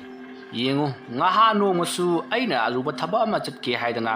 parpap loisilakpada sam sangdu leirambadagi nangida kangana ba hadina lakhi maduda mi ahum leirambadagi madu ngainaringida ai thabakto nanghaudabanine adu yengo marks yauna kalakdabadi ngainaribadu ngainararoidana hoi tadana habiribadu budi yamna sumi hoi ai samkakpa mawong kakpa haijati adubu mayamgidamaka thamoisingna ai kathoktuna ngasi phawba samkaklibasini paisasu yamna lawba natira laurammaroi nang paisa tangbadi leitrabadi kamdawba tada aha karisu nateda hoi ado masu dum tawjasanu nangsu adumak tawko aigi wadi nakhoi ani nungsi chanina phaminno nakhoi ani yengthileba maline tada adu kumba kenta leiteda adu aigi tawasida aikhoi ani phaminarabati poto khara wat kadra hadina adu pari sajabadani ai adu kumba kenta leijadeda hoi asumna daza amati ahaladuga wari watai sanana samkakpado tahori somdana Chandrado mahake dukal sariba miyosing aduta dukal sabase kayam kuina changani haiduna hangi matam aduda dukal sariba mising aduna kuina changroi hapta asida losilagani haidi wafam adu tabada Chandradi yamna harawi maramaduna mahakna samkakpada sizinnagadaba kati samjetna jingba loina mak laisanduna thamba yarabra haiduna dukan simliba miyosing aduta hangi ꯃꯇꯝ ꯑꯗꯨꯗ ꯃꯌꯥꯝꯁꯤꯡ ꯑꯗꯨꯅꯁꯨ ꯌꯥꯔꯦ ꯌꯥꯔꯦ ꯍꯧꯖꯤꯛ ꯐꯥꯎꯕ ꯂꯣꯏꯁꯤꯟꯗ꯭ꯔꯤꯕꯔꯣ ꯍꯥꯏꯗꯨꯅ ꯐꯥꯒꯤ ꯇꯧꯗꯨꯅ ꯅꯣꯛꯅꯔꯤ ꯑꯁꯨꯝꯅ ꯇꯧꯗꯨꯅ ꯃꯇꯝ ꯑꯗꯨ ꯍꯧꯈ꯭ꯔꯤ ꯍꯧꯖꯤꯛꯇꯤ ꯆꯟꯗ꯭ꯔꯒꯤ ꯗꯨꯀꯥꯟ ꯑꯗꯣ ꯁꯥꯕ ꯄꯨꯡꯂꯣꯏ ꯂꯣꯏꯔꯤ ꯑꯗꯨꯒ ꯆꯟꯗ꯭ꯔꯕꯨ ꯍꯥꯠꯅꯅꯕꯒꯤ ꯁꯤꯟꯅꯔꯤꯕ ꯃꯤꯑꯣꯏꯁꯤꯡ ꯑꯗꯨꯅ ꯆꯟꯗ꯭ꯔꯕꯨ ꯍꯥꯠꯄꯒꯤ ꯈꯨꯗꯣꯡꯆꯥꯕ ꯏꯐꯪ ꯐꯪꯂꯝꯗꯦ ꯃꯔꯝꯗꯤ ꯆꯟꯗ꯭ꯔ ꯑꯌꯥꯝꯕ ꯃꯇꯝꯗ ꯅꯨꯃꯤꯗꯥꯡ ꯆꯠꯊꯣꯛꯇꯕ ꯌꯨꯝꯗ ꯑꯗꯨꯃꯛ ꯂꯩꯒꯟꯕ ꯃꯤꯗꯥꯅꯤ ꯃꯔꯝ ꯑꯗꯨꯅ ꯃꯍꯥꯛ ꯑꯃꯝ ꯑꯊꯦꯡꯗ ꯆꯠꯊꯣꯛꯂꯛꯂꯕꯗꯤ ꯃꯍꯥꯛꯄꯨ ꯐꯥꯗꯨꯅ ꯍꯥꯠꯀꯗꯕꯅꯤ ꯑꯗꯨꯕꯨ ꯃꯍꯥꯛꯅ ꯑꯃꯝ ꯑꯊꯦꯡꯗ ꯆꯠꯊꯣꯛꯇꯕ ꯑꯗꯨꯇ ꯃꯈꯣꯏ ꯀꯔꯤꯃꯠꯇ ꯎꯄꯥꯏ ꯂꯩꯔꯝꯗꯦ ꯑꯗꯨꯕꯨ ꯃꯍꯥꯛꯀꯤ ꯑꯆꯦꯡꯕ ꯇꯟꯖꯥ ꯉꯥꯏꯗꯨꯅ ꯂꯩꯔꯤ ꯁꯣꯝꯗꯅ ꯀꯝꯗꯧꯔꯤ ꯗꯖꯅ ꯆꯟꯗ꯭ꯔꯕꯨ ꯍꯥꯠꯅꯅꯕꯒꯤꯗꯃꯛ ꯁꯤꯟꯅꯈꯤꯕ ꯑꯉꯥꯡꯁꯤꯡ ꯑꯗꯨꯗ ꯌꯥꯝꯅ ꯊꯤꯅ ꯆꯩꯔꯤ ꯍꯧꯖꯤꯛ ꯐꯥꯎꯕ ꯆꯟꯗ꯭ꯔ ꯍꯥꯠꯇꯦ ꯃꯔꯝ ꯑꯗꯨꯅ ꯆꯟꯗ꯭ꯔ ꯍꯧꯖꯤꯛ ꯗꯨꯀꯥꯟ ꯐꯝꯕ ꯍꯧꯈ꯭ꯔꯦ ꯍꯥꯏꯗꯨꯅ ꯃꯇꯝ ꯑꯗꯨꯗ ꯃꯍꯥꯛꯅ ꯄꯩꯁꯥ ꯄꯤꯗꯨꯅ ꯅꯦꯛꯂꯤꯕ ꯑꯉꯥꯡꯁꯤꯡ ꯑꯗꯨꯒꯤ ꯈ꯭ꯋꯥꯏ ꯃꯀꯣꯛ ꯑꯗꯨꯅ ꯍꯥꯏꯔꯛꯏ ꯏꯌꯥꯝꯕ ꯃꯗꯨꯒꯤꯗꯃꯛꯇ ꯊꯣꯏꯅ ꯈꯟꯕꯤꯔꯨꯅꯨ ꯑꯩꯈꯣꯏ ꯑꯆꯦꯡꯕ ꯇꯥꯟꯖꯥ ꯑꯃ ꯉꯥꯏꯗꯨꯅ ꯂꯩꯔꯤꯕꯅꯤ ꯁꯨꯝꯗꯧꯔꯁꯤ ꯃꯍꯥꯛꯀꯤ ꯁꯝ ꯀꯛꯐꯝ ꯑꯗꯨꯗ ꯑꯩꯈꯣꯏꯒꯤ ꯑꯉꯥꯡꯁꯤꯡ ꯈꯔ ꯅꯨꯃꯤꯠ ꯇꯥꯔ ꯐꯥꯎꯕ ꯑꯊꯦꯡꯕ ꯃꯇꯝ ꯐꯥꯎꯕ ꯁꯝ ꯀꯛꯂꯁꯤ ꯑꯗꯨꯒ ꯃꯍꯥꯛꯅ ꯁꯝꯁꯤꯡ ꯑꯗꯨ ꯀꯛꯄ ꯂꯣꯏꯔꯕ ꯃꯇꯨꯡ ꯌꯨꯝꯗ ꯍꯜꯂꯛꯄꯒꯤ ꯂꯝꯕꯤꯗ ꯃꯍꯥꯛꯄꯨ ꯑꯩꯈꯣꯏꯅ ꯂꯣꯏꯁꯤꯜꯂꯒꯦ ꯃꯁꯤꯒꯤ ꯄ꯭ꯂꯥꯟ ꯑꯁꯤ ꯂꯩꯕꯅ ꯑꯩꯈꯣꯏꯅ ꯉꯁꯤ ꯐꯥꯎꯕ ꯃꯍꯥꯛꯄꯨ ꯀꯔꯤꯁꯨ ꯇꯧꯗꯕꯅꯤ ꯑꯣ ꯐꯔꯦ ꯐꯔꯦ ꯅꯣꯏꯅ ꯑꯗꯨꯒꯨꯝꯕ ꯑꯃ ꯂꯩꯔꯕꯗꯤ ꯑꯗꯨꯕꯨ ꯊꯕꯛ ꯑꯁꯦ ꯉꯁꯤ ꯅꯣꯡꯃ ꯅꯤꯅꯤꯁꯤꯗ ꯄꯥꯡꯊꯣꯛꯅꯕ ꯇꯧ ꯑꯩ ꯆꯠꯂꯦꯀꯣ ꯀꯔꯤꯒꯨꯝꯕ ꯑꯩꯅ ꯍꯥꯏꯔꯤꯕ ꯊꯕꯛ ꯑꯁꯤꯗ ꯅꯈꯣꯏꯅ ꯉꯝꯗ꯭ꯔꯕꯗꯤ ꯑꯩꯗꯤ ꯑꯇꯣꯞꯄ ꯑꯃꯃꯨꯛ ꯅꯦꯛꯈꯤꯗꯧꯔꯤꯕꯅꯤ ꯅꯠꯇꯦ ꯏꯌꯥꯝꯕ ꯑꯗꯨꯝꯅ ꯈꯛ ꯇꯧꯕꯤꯒꯅꯨ ꯑꯩꯈꯣꯏꯅ ꯄꯥꯏꯈ꯭ꯔꯕ ꯊꯕꯛ ꯑꯗꯨꯗꯤ ꯃꯥꯏ ꯄꯥꯛꯇꯅ ꯈꯛ ꯇꯣꯛꯑꯣꯏ ꯏꯌꯥꯝꯕ ꯌꯧꯕꯤꯔꯣ ꯑꯁꯨꯝꯅ ꯍꯥꯏꯔꯛꯄ ꯑꯗꯨꯗ ꯗꯖꯥ ꯐꯔꯦ ꯐꯔꯦ ꯑꯗꯨꯗꯤ ꯅꯣꯏꯅ ꯐꯅꯅꯕ ꯁꯤꯜꯂꯣ ꯍꯥꯏꯔꯝꯂꯒ ꯃꯍꯥꯛ ꯃꯌꯨꯝꯂꯣꯝꯗ ꯆꯠꯈ꯭ꯔꯤ ꯃꯁꯤꯗꯒꯤ ꯗꯖꯅ ꯆꯟꯗ꯭ꯔꯕꯨ ꯍꯥꯠꯅꯅꯕꯒꯤꯗꯃꯛꯇ ꯁꯤꯟꯅꯔꯝꯂꯤꯕ ꯑꯉꯥꯡꯁꯤꯡ ꯑꯗꯣ ꯃꯈꯣꯏꯅ ꯁꯤꯟꯈꯤꯕ ꯄ꯭ꯂꯥꯟꯒꯤ ꯃꯇꯨꯡ ꯏꯟꯅ ꯆꯟꯗ꯭ꯔꯒꯤ ꯁꯝ ꯀꯛꯐꯝ ꯗꯨꯀꯥꯟ ꯑꯗꯨꯗ ꯃꯈꯣꯏ ꯅꯨꯄꯥ ꯃꯆꯥ ꯑꯍꯨꯝ ꯊꯥꯔꯛꯂꯤ ꯃꯁꯤꯗꯒꯤꯗꯤ ꯅꯨꯄꯥ ꯃꯆꯥ ꯑꯍꯨം ꯑꯗꯨꯅ ꯂꯩꯔꯝꯂꯤꯕꯁꯤꯡ ꯑꯗꯣ ꯉꯥꯏꯅꯗꯨꯅ ꯉꯥꯏꯍꯥꯛ ꯂꯩꯔꯤ ꯃꯈꯣꯏꯒꯤ ꯃꯇꯨꯡꯗ ꯂꯥꯛꯄꯁꯤꯡ ꯑꯗꯨꯁꯨ ꯃꯈꯣꯏꯒꯤ ꯃꯃꯥꯡꯗ ꯐꯝꯍꯟꯗꯨꯅ ꯃꯈꯣꯏꯕꯨ ꯍꯥꯟꯅ ꯀꯛꯍꯜꯂꯤ ꯃꯇꯝ ꯑꯗꯨꯗ ꯂꯩꯔꯤꯕꯁꯤꯡ ꯑꯗꯨꯅ ꯆꯟꯗ꯭ꯔꯕꯨ ꯊꯥꯒꯠꯇꯨꯅ ꯋꯥꯔꯤ ꯀꯌꯥ ꯑꯃꯁꯨ ꯍꯥꯏꯔꯤ ꯆꯟꯗ꯭ꯔ ꯏꯕꯣ ꯅꯪꯉꯣꯟꯗ ꯑꯩꯈꯣꯏꯅ ꯀꯛꯑꯣ ꯍꯥꯏꯕ ꯁꯝꯒꯤ ꯃꯑꯣꯡꯁꯤ ꯅꯪꯅ ꯆꯞ ꯆꯥꯅ ꯀꯛꯏ ꯑꯩꯈꯣꯏꯅ ꯈꯜꯂꯝꯕ ꯑꯗꯨꯗꯒꯤ ꯍꯦꯟꯅ ꯐꯖꯍꯜꯂꯤꯅꯦ ꯅꯪꯁꯤ ꯇꯁꯦꯡꯅ ꯍꯥꯏꯔꯕꯗ ꯁꯝ ꯀꯛꯄꯒꯤ ꯂꯥꯏꯗꯨꯅꯤꯍꯦ ꯀꯗꯥꯏꯗꯒꯤ ꯋꯥꯅꯣꯗ ꯑꯩꯅ ꯃꯌꯥꯝꯒꯤ ꯁꯦꯕꯥ ꯈꯔ ꯇꯧꯖꯕꯁꯤꯗ ꯃꯌꯥꯝꯅ ꯅꯨꯡꯁꯤꯕꯤꯗꯅ ꯄꯪꯇꯥꯛ ꯇꯥꯛꯄꯤꯕꯅꯤ ꯅꯠꯇꯦ ꯃꯗꯨ ꯅꯪꯒꯤ ꯍꯩꯁꯤꯡꯕꯅꯤ ꯁꯦ ꯌꯦꯡꯉꯨ ꯁꯤꯗ ꯂꯩꯔꯤꯕ ꯗꯖ ꯍꯥꯏꯔꯤꯕ ꯅꯨꯄꯥ ꯑꯁꯤꯅ ꯁꯝ ꯀꯛꯂꯤꯕꯅꯤ ꯍꯥꯏꯗꯅ ꯀꯛꯂꯛꯂꯤꯕꯁꯤ ꯀꯨꯏꯔꯦꯗꯅ ꯑꯗꯨꯕꯨ ꯃꯍꯥꯛꯁꯤ ꯃꯥꯅ ꯍꯥꯟꯅ ꯀꯛꯈꯤꯕ ꯑꯗꯨꯗꯒꯤ ꯊꯣꯏꯗꯣꯛꯅ ꯃꯑꯣꯡ ꯑꯃꯠꯇ ꯍꯩꯇꯦ ꯀꯔꯤꯒꯨꯝꯕ ꯅꯝꯗꯅꯒ ꯀꯛꯍꯜꯂꯨꯔꯕꯗꯤ ꯌꯥꯔꯦ ꯃꯔꯨ ꯀꯣꯛꯅꯅꯕ ꯕ꯭ꯂꯦꯠ ꯂꯩꯕ ꯑꯗꯨꯝ ꯆꯦꯟꯅꯔꯕꯅꯤ ꯑꯗꯨꯝꯅ ꯍꯥꯏꯔꯛꯄꯗꯨꯗ ꯃꯌꯥꯝꯗꯣ ꯋꯥ ꯍꯦꯛ ꯅꯣꯛꯏ ꯃꯁꯤꯗꯒꯤꯗꯤ ꯑꯍꯜ ꯑꯗꯨꯅ ꯃꯈꯥ ꯇꯥꯔꯛꯏ ꯑꯗꯨꯒꯤꯁꯨ ꯃꯊꯛꯇ ꯌꯦꯡꯉꯨ ꯄꯩꯁꯥꯅ ꯃꯔꯣꯜ ꯑꯃ ꯆꯥꯎꯔꯤꯕ ꯅꯪꯒꯤꯗꯤ ꯄꯩꯁꯥꯁꯨ ꯌꯥꯝꯅ ꯂꯧꯗꯦ ꯑꯗꯨꯒ ꯁꯝꯁꯨ ꯑꯩꯈꯣꯏꯅ ꯄꯥꯝꯂꯤꯕ ꯃꯑꯣꯡ ꯑꯗꯨꯃꯛ ꯀꯛꯏ ꯅꯍꯥꯁꯤꯡꯒꯤ ꯁꯝꯀꯛ ꯑꯍꯟꯁꯤꯡꯒꯤ ꯁꯝꯀꯛ ꯂꯣꯏꯅꯃꯛ ꯍꯩꯗꯣ ꯃꯗꯨꯒꯤꯁꯨ ꯃꯊꯛꯇ ꯅꯨꯄꯤ ꯃꯆꯥꯁꯤꯡ ꯑꯁꯤꯒꯤ ꯐꯖꯕ ꯍꯥꯏꯕꯁꯤ ꯁꯝꯅꯁꯨ ꯑꯌꯥꯝꯕ ꯑꯣꯏꯔꯤꯕꯅꯤ ꯑꯗꯨꯒꯨꯝꯂꯕ ꯁꯝꯒꯤ ꯃꯑꯣꯡ ꯃꯇꯧꯁꯨ ꯅꯍꯥꯛꯅ ꯀꯛꯄꯤꯕꯗꯒꯤ ꯂꯩꯁꯥꯕꯤ ꯃꯆꯥꯁꯤꯡ ꯅꯪꯒꯤ ꯑꯁꯤꯗ ꯑꯌꯨꯛ ꯅꯨꯡꯊꯤꯟꯗꯗꯤ ꯅꯨꯄꯥ ꯑꯩꯈꯣꯏꯕꯨ ꯆꯪꯐꯝꯕꯨ ꯂꯩꯇꯦꯅꯦ ꯑꯗꯨꯅ ꯅꯨꯃꯤꯗꯥꯡ ꯑꯁꯤꯗ ꯂꯥꯛꯂꯤꯕꯁꯤꯅꯤ ꯅꯪꯅ ꯑꯁꯨꯝꯅ ꯃꯤ ꯈꯣꯟꯈꯤꯕ ꯑꯁꯤꯗ ꯗꯖꯁꯤ ꯅꯪꯉꯣꯟꯗ ꯌꯥꯝꯅ ꯁꯥꯎꯅꯤꯡꯕ ꯃꯥꯜꯂꯤꯅꯦ ꯉꯍꯥꯟꯗꯨ ꯑꯩꯒꯤ ꯃꯔꯨꯞ ꯑꯃꯗꯤ ꯗꯖꯒꯤ ꯑꯁꯤꯗ ꯁꯝ ꯀꯛꯄ ꯆꯠꯂꯨꯕ ꯖꯥꯠꯅꯤ ꯃꯗꯨꯗ ꯗꯖꯗꯨ ꯌꯥꯝꯅ ꯁꯥꯎꯅ ꯅꯪꯒꯤ ꯗꯨꯀꯥꯟꯗ ꯃꯤ ꯆꯪꯕꯗꯨ ꯌꯦꯡꯉꯒ ꯃꯥꯗꯤ ꯁꯝ ꯀꯛꯄꯗꯨ ꯇꯣꯛꯊꯣꯛꯑꯦ ꯍꯥꯏꯔꯒ ꯃꯥꯗꯤ ꯋꯥꯈꯜ ꯑꯃꯗ ꯇꯥꯎꯈꯤꯗꯅ ꯆꯟꯗ꯭ꯔ ꯅꯪꯅ ꯁꯝ ꯀꯛꯄꯗꯣ ꯀꯌꯥꯝ ꯀꯨꯏꯅ ꯀꯛꯀꯦ ꯌꯦꯡꯒꯦ ꯅꯪꯒꯤ ꯀꯥꯇꯤ ꯇꯦꯛꯀꯗꯕ ꯀꯨꯏꯗ꯭ꯔꯕꯅꯤ ꯍꯥꯏꯗꯅ ꯃꯆꯤꯟꯅ ꯊꯣꯛꯅ ꯍꯦꯛ ꯍꯥꯏꯔꯛꯄ ꯖꯥꯠꯅꯤ ꯃꯇꯝ ꯑꯗꯨꯗ ꯃꯌꯥꯝꯅ ꯀꯔꯤꯅꯣꯅꯦ ꯏꯕꯨꯡꯉꯣ ꯗꯖꯥ ꯍꯥꯏꯗꯨꯅ ꯍꯪꯂꯨꯕꯗ ꯃꯁꯥꯗꯣ ꯏꯊꯛ ꯊꯛꯀꯠꯅ ꯀꯔꯤꯁꯨ ꯅꯠꯇꯦꯗ ꯍꯥꯏꯗꯨꯅ ꯃꯍꯥꯛꯁꯨ ꯁꯝ ꯀꯛꯈꯤ ꯍꯥꯏꯅꯦ ꯏꯕꯨꯡꯉꯣ ꯆꯟꯗ꯭ꯔ ꯈꯔ ꯆꯦꯛꯁꯤꯜꯂꯨ ꯇꯥꯗ ꯃꯍꯥꯛꯅ ꯑꯗꯨꯒꯨꯝꯕ ꯐꯠꯇꯕ ꯇꯧꯔꯛꯑꯣꯏꯗ ꯍꯣꯏ ꯃꯥꯅꯕꯨꯗꯤ ꯍꯥꯟꯅ ꯗꯨꯀꯥꯟꯁꯤ ꯐꯝꯒꯅꯨ ꯁꯝ ꯀꯛꯀꯅꯨꯅꯕꯨꯗꯤ ꯍꯥꯏꯕꯅꯤ ꯑꯗꯣ ꯍꯧꯖꯤꯛꯇꯤ ꯀꯔꯤꯝꯇ ꯍꯥꯏꯔꯛꯈꯤꯗ꯭ꯔꯦꯗ ꯗꯖ ꯍꯥꯏꯔꯤꯕ ꯅꯨꯄꯥꯁꯤ ꯅꯍꯥꯟꯋꯥꯏꯗ ꯒꯨꯟꯗꯥ ꯐꯗꯥ ꯑꯣꯏꯅ ꯂꯩꯔꯝꯂꯤꯕꯅꯤ ꯃꯗꯨꯗꯒꯤ ꯃꯍꯥꯛꯁꯤ ꯃꯍꯥꯛꯅ ꯂꯩꯔꯤꯕ ꯒꯨꯟꯗꯥꯁꯤꯡ ꯑꯗꯨꯒꯤ ꯁꯝ ꯀꯛꯄꯒꯤ ꯊꯕꯛ ꯇꯧꯔꯝꯕꯗꯒꯤ ꯃꯍꯥꯛꯅ ꯃꯐꯝ ꯑꯁꯤꯗ ꯁꯝ ꯀꯛꯇꯨꯅ ꯁꯝ ꯀꯛꯐꯝ ꯍꯥꯡꯈꯤꯕꯅꯤ ꯑꯁꯤꯁꯨꯅꯦ ꯃꯌꯥꯝꯗꯒꯤ ꯍꯨꯔꯥꯜꯂꯛꯄ ꯎꯕꯥꯛ ꯌꯣꯠ ꯀꯔꯤ ꯀꯔꯥ ꯖꯤꯡꯒꯁꯤꯡ ꯑꯗꯨꯅꯅꯦ ꯁꯥꯈꯤꯕꯅꯤ ꯍꯥꯏꯅꯔꯤꯕꯅꯤ ꯑꯣ ꯍꯣꯏ ꯇꯥꯗ ꯑꯁꯨꯝꯅ ꯃꯈꯣꯏ ꯋꯥꯔꯤ ꯁꯥꯟꯅ ꯆꯟꯗ꯭ꯔꯅ ꯁꯝ ꯀꯛꯂꯛꯄꯅ ꯍꯧꯖꯤꯛꯇꯤ ꯅꯨꯃꯤꯗꯥꯡꯒꯤ ꯄꯨꯡ 3 ꯇꯥꯔꯕ ꯐꯥꯎꯕ ꯁꯝ ꯀꯛꯄꯗꯣ ꯂꯣꯏꯗ꯭ꯔꯤ ꯁꯝ ꯀꯛꯄꯁꯤꯡ ꯑꯗꯨ ꯂꯣꯏꯗꯕꯅꯤꯅ ꯆꯟꯗ꯭ꯔꯁꯨ ꯁꯝ ꯀꯛꯄ ꯂꯣꯏꯁꯤꯜꯂꯒꯤ ꯃꯌꯥꯝ ꯍꯟꯕꯤꯔꯣ ꯍꯥꯏꯕꯗꯨ ꯉꯝꯗ꯭ꯔꯤ ꯃꯔꯝ ꯑꯗꯨꯅ ꯃꯍꯥꯛ ꯄꯔꯞ ꯀꯛꯂꯛꯏ ꯃꯇꯝ ꯑꯗꯨꯗ ꯍꯧꯖꯤꯛꯇꯤ ꯗꯖꯟꯅ ꯊꯥꯔꯛꯂꯤꯕ ꯑꯉꯥꯡ ꯑꯍꯨꯝ ꯑꯗꯨꯁꯨ ꯍꯧꯖꯤꯛꯇꯤ ꯃꯈꯣꯏꯒꯤ ꯄꯥꯜꯂꯤ ꯌꯧꯔꯛꯂꯤ ꯃꯇꯝ ꯑꯗꯨꯗ ꯑꯉꯥꯡ ꯑꯃꯅ ꯁꯝꯒꯤ ꯗꯤꯖꯥꯏꯟꯗꯣ ꯑꯃꯃꯨꯛ ꯍꯥꯏ ꯑꯗꯨꯒ ꯑꯃꯃꯨꯛ ꯍꯥꯏ ꯑꯁꯨꯝ ꯇꯧꯗꯨꯅ ꯐꯖꯩ ꯐꯖꯗꯦ ꯃꯇꯨ ꯆꯣꯝꯃꯤ ꯆꯣꯝꯗꯦ ꯀꯥꯇꯤ ꯃꯔꯝ ꯂꯩ ꯂꯩꯇꯦ ꯍꯥꯏꯗꯨꯅ ꯅꯤꯡꯉꯥꯏ ꯆꯩꯀ꯭ꯔꯤ ꯌꯥꯝꯅ ꯇꯧꯔꯝꯃꯤ ꯑꯗꯨꯝꯅ ꯃꯔꯩ ꯌꯦꯠꯅꯔꯤꯉꯩ ꯍꯧꯖꯤꯛꯇꯤ ꯅꯨꯃꯤꯗꯥꯡꯒꯤ ꯄꯨꯡ 9 ꯇꯥꯁꯤꯟꯈ꯭ꯔꯤ ꯃꯇꯝ ꯑꯗꯨꯗ ꯆꯟꯗ꯭ꯔꯅ ꯐꯔꯦ ꯏꯕꯨꯡꯉꯣ ꯁꯨꯝꯗꯧꯔꯁꯤ ꯍꯧꯖꯤꯛꯇꯤ ꯃꯇꯝꯁꯨ ꯊꯦꯡꯉꯦ ꯑꯗꯨꯅ ꯕꯂꯞꯀꯤ ꯃꯉꯥꯜ ꯑꯁꯤꯗ ꯀꯛꯄꯁꯤꯅꯗꯤ ꯅꯪꯒꯤꯗꯣ ꯀꯌꯥ ꯅꯥꯇꯩ ꯆꯥꯗ꯭ꯔꯦ ꯑꯗꯨꯅ ꯍꯌꯦꯡ ꯑꯌꯨꯛ ꯑꯉꯟꯕꯗ ꯑꯣꯏꯅ ꯂꯥꯛꯂꯣꯀꯣ ꯑꯦ ꯀꯔꯤꯅꯣꯅꯦ ꯇꯥꯃꯣꯅ ꯍꯥꯏꯕꯤꯔꯤꯗꯨꯕꯨ ꯀꯔꯤꯅꯣ ꯑꯩꯗꯤ ꯍꯌꯦꯡ ꯑꯌꯨꯛ ꯑꯉꯟꯕꯗ ꯊꯕꯛ ꯆꯠꯀꯗꯧꯔꯤꯕꯅꯤ ꯍꯌꯦꯡ ꯑꯌꯨꯛ ꯅꯪꯉꯣꯏꯗꯕꯨ ꯑꯣꯏꯔꯗꯤ ꯗꯖꯟꯒꯤꯗ ꯀꯛꯑꯝꯕ ꯌꯥꯏꯅ ꯁꯥꯎꯅꯨ ꯏꯕꯨꯡꯉꯣ ꯇꯉꯥꯏ ꯐꯗꯕꯒꯤ ꯍꯥꯏꯕꯅꯤꯅꯦ ꯐꯔꯦ ꯇꯥꯗꯅ ꯀꯛꯄꯤꯅꯤꯡꯗ꯭ꯔꯒꯗꯤꯅꯦ ꯑꯁꯦ ꯄꯩꯁꯥꯁꯤ ꯂꯧꯍꯧꯔꯣ ꯑꯩꯅꯦ ꯂꯨ ꯀꯣꯛꯊꯣꯛꯑ ꯆꯠꯈ꯭ꯔꯒꯦ ꯁꯦ ꯁꯥꯎꯔꯅꯨ ꯀꯗꯥꯏ ꯅꯪꯒꯤꯁꯤ ꯀꯃꯥꯏ ꯀꯛꯑꯣꯕ ꯑꯩꯅ ꯉꯁꯥꯏꯗꯒꯤ ꯀꯛꯏꯕ ꯅꯤꯌꯣꯝꯁꯤ ꯅꯪꯕꯨ ꯄꯥꯝꯗꯦ ꯍꯥꯏꯕ꯭ꯔꯣ ꯀꯗꯥꯏꯗꯒꯤ ꯄꯥꯝꯗꯣꯏꯅꯣ ꯑꯩꯅ ꯍꯥꯏꯕ ꯃꯑꯣꯡꯗꯤ ꯁꯨꯛꯇꯥꯁꯨ ꯇꯥꯗꯅ ꯉꯥꯏꯈꯣꯅꯦ ꯅꯪꯒꯤꯁꯤꯕꯨ ꯅꯪꯅ ꯄꯥꯝꯗꯦ ꯍꯥꯏꯅ ꯁꯨꯝ ꯀꯛꯈꯤꯕꯗ ꯅꯪꯒꯤ ꯅꯁꯝꯁꯤꯕꯨ ꯏꯌꯥꯎꯕꯨ ꯌꯥꯎꯗ꯭ꯔꯦꯅꯦ ꯌꯥꯎꯒꯦꯔꯥ ꯌꯥꯎꯔꯣꯏꯔꯥ ꯑꯩꯒꯤꯗꯤꯅꯦ ꯑꯩꯅ ꯄꯥꯝꯃꯤ ꯃꯑꯣꯡꯗꯣ ꯀꯛꯀꯗꯕꯅꯤ ꯍꯥꯏꯔꯤꯁꯤꯅꯤ ꯅꯠꯇ꯭ꯔꯕꯗꯤꯀꯣ ꯀꯌꯥ ꯅꯥꯇꯩ ꯆꯥꯟꯅꯔꯣꯏ ꯍꯣꯏ ꯀꯛꯀꯦ ꯃꯁꯝꯅꯤꯅ 10 ꯃꯨꯛ ꯍꯧꯔꯒ ꯁꯝ ꯗꯤꯖꯥꯏꯟ ꯐꯖꯕ ꯀꯛꯑꯣꯁꯨ ꯍꯥꯏꯔꯤꯅꯦ ꯇꯧꯔꯤꯁꯦ ꯑꯁꯨꯝꯅ ꯆꯟꯗ꯭ꯔꯗꯣ ꯃꯊꯃꯣꯏꯗ ꯈꯜꯂꯒ ꯁꯝ ꯑꯗꯣ ꯀꯛꯂꯤ ꯑꯁꯨꯝꯅ ꯀꯛꯄ ꯌꯥꯕ ꯀꯛꯂꯕꯒꯤ ꯇꯨꯡꯗ ꯍꯧꯖꯤꯛꯇꯤ ꯄꯨꯡ 9 ꯈꯔ ꯍꯦꯟꯈꯤꯗꯨꯅ 10 ꯍꯦꯟꯖꯜꯂꯛꯂꯤ ꯃꯇꯝ ꯑꯗꯨꯗ ꯃꯈꯣꯏꯁꯤꯡꯅ ꯈꯟꯅꯔꯤ ꯍꯧꯖꯤꯛ ꯃꯇꯝ ꯑꯁꯦ ꯆꯞ ꯆꯥꯔꯦ ꯍꯥꯏꯗꯨꯅ ꯃꯁꯤꯗꯒꯤꯗꯤ ꯁꯝ ꯀꯛꯂꯝꯕ ꯑꯉꯥꯡꯁꯤꯡ ꯑꯗꯣ ꯉꯁꯥꯏ ꯃꯈꯩ ꯅꯤꯡꯉꯥꯏ ꯇꯧꯔꯝꯂꯕꯁꯨ ꯀꯔꯤꯃꯠꯇ ꯇꯧꯈꯤꯗ꯭ꯔꯤ ꯆꯟꯗ꯭ꯔꯅ ꯀꯛꯂꯤꯕ ꯃꯑꯣꯡ ꯑꯗꯨꯗ ꯃꯈꯣꯏ ꯆꯞ ꯆꯥꯔꯦ ꯐꯖꯔꯦ ꯃꯁꯤꯅꯤ ꯉꯁꯥꯏꯗꯒꯤ ꯑꯩꯈꯣꯏꯅ ꯇꯥꯟꯅꯔꯤꯕꯁꯦ ꯍꯥꯏꯗꯨꯅ ꯆꯟꯗ꯭ꯔꯕꯨ ꯌꯥꯝꯅ ꯊꯥꯒꯠꯂꯝꯃꯤ ꯃꯇꯝ ꯑꯗꯨꯗ ꯆꯟꯗ꯭ꯔꯅ ꯍꯣ ꯐꯔꯦ ꯑꯗꯨ ꯅꯈꯣꯏꯁꯨ ꯍꯜꯂꯣ ꯑꯩꯁꯨ ꯗꯨꯀꯥꯟ ꯑꯁꯤ ꯂꯣꯟꯁꯤꯜꯂꯒꯦꯀꯣ ꯑꯁꯨꯝꯅ ꯍꯥꯏꯔꯛꯄꯗꯨꯗ ꯑꯉꯥꯡꯁꯤꯡ ꯑꯗꯨꯅ ꯃꯈꯣꯏꯒꯤ ꯁꯝ ꯀꯛꯄꯒꯤ ꯁꯦꯜ ꯑꯗꯣ ꯆꯟꯗ꯭ꯔꯗ ꯄꯤꯔꯤ ꯃꯇꯝ ꯑꯗꯨꯗ ꯆꯟꯗ꯭ꯔꯅ ꯅꯈꯣꯏ ꯑꯍꯨꯝ ꯄꯨꯂꯞ ꯀꯛꯂꯕꯅꯤꯅ 2 ꯂꯧꯔꯒꯦ ꯑꯗꯨꯒ ꯑꯃꯗꯨꯗꯤ ꯅꯈꯣꯏ ꯑꯆꯥꯄꯣꯠ ꯆꯥꯖꯔꯣ ꯍꯥꯏꯔꯛꯂꯤ ꯋꯥꯐꯝ ꯑꯗꯨ ꯇꯥꯕꯗ ꯑꯉꯥꯡ ꯑꯍꯨꯝꯗꯣ ꯌꯦꯡꯅꯩ ꯃꯁꯤꯗꯒꯤꯗꯤ ꯆꯟꯗ꯭ꯔꯗ ꯃꯈꯣꯏ ꯑꯍꯨꯝꯒꯤ ꯁꯦꯟꯐꯝ ꯑꯗꯣ ꯄꯨꯂꯞ ꯄꯤꯅꯅꯕꯒꯤꯗꯃꯛ ꯇꯧꯔꯤ ꯑꯗꯨꯕꯨ ꯆꯟꯗ꯭ꯔꯗ ꯌꯥꯗꯗꯨꯅ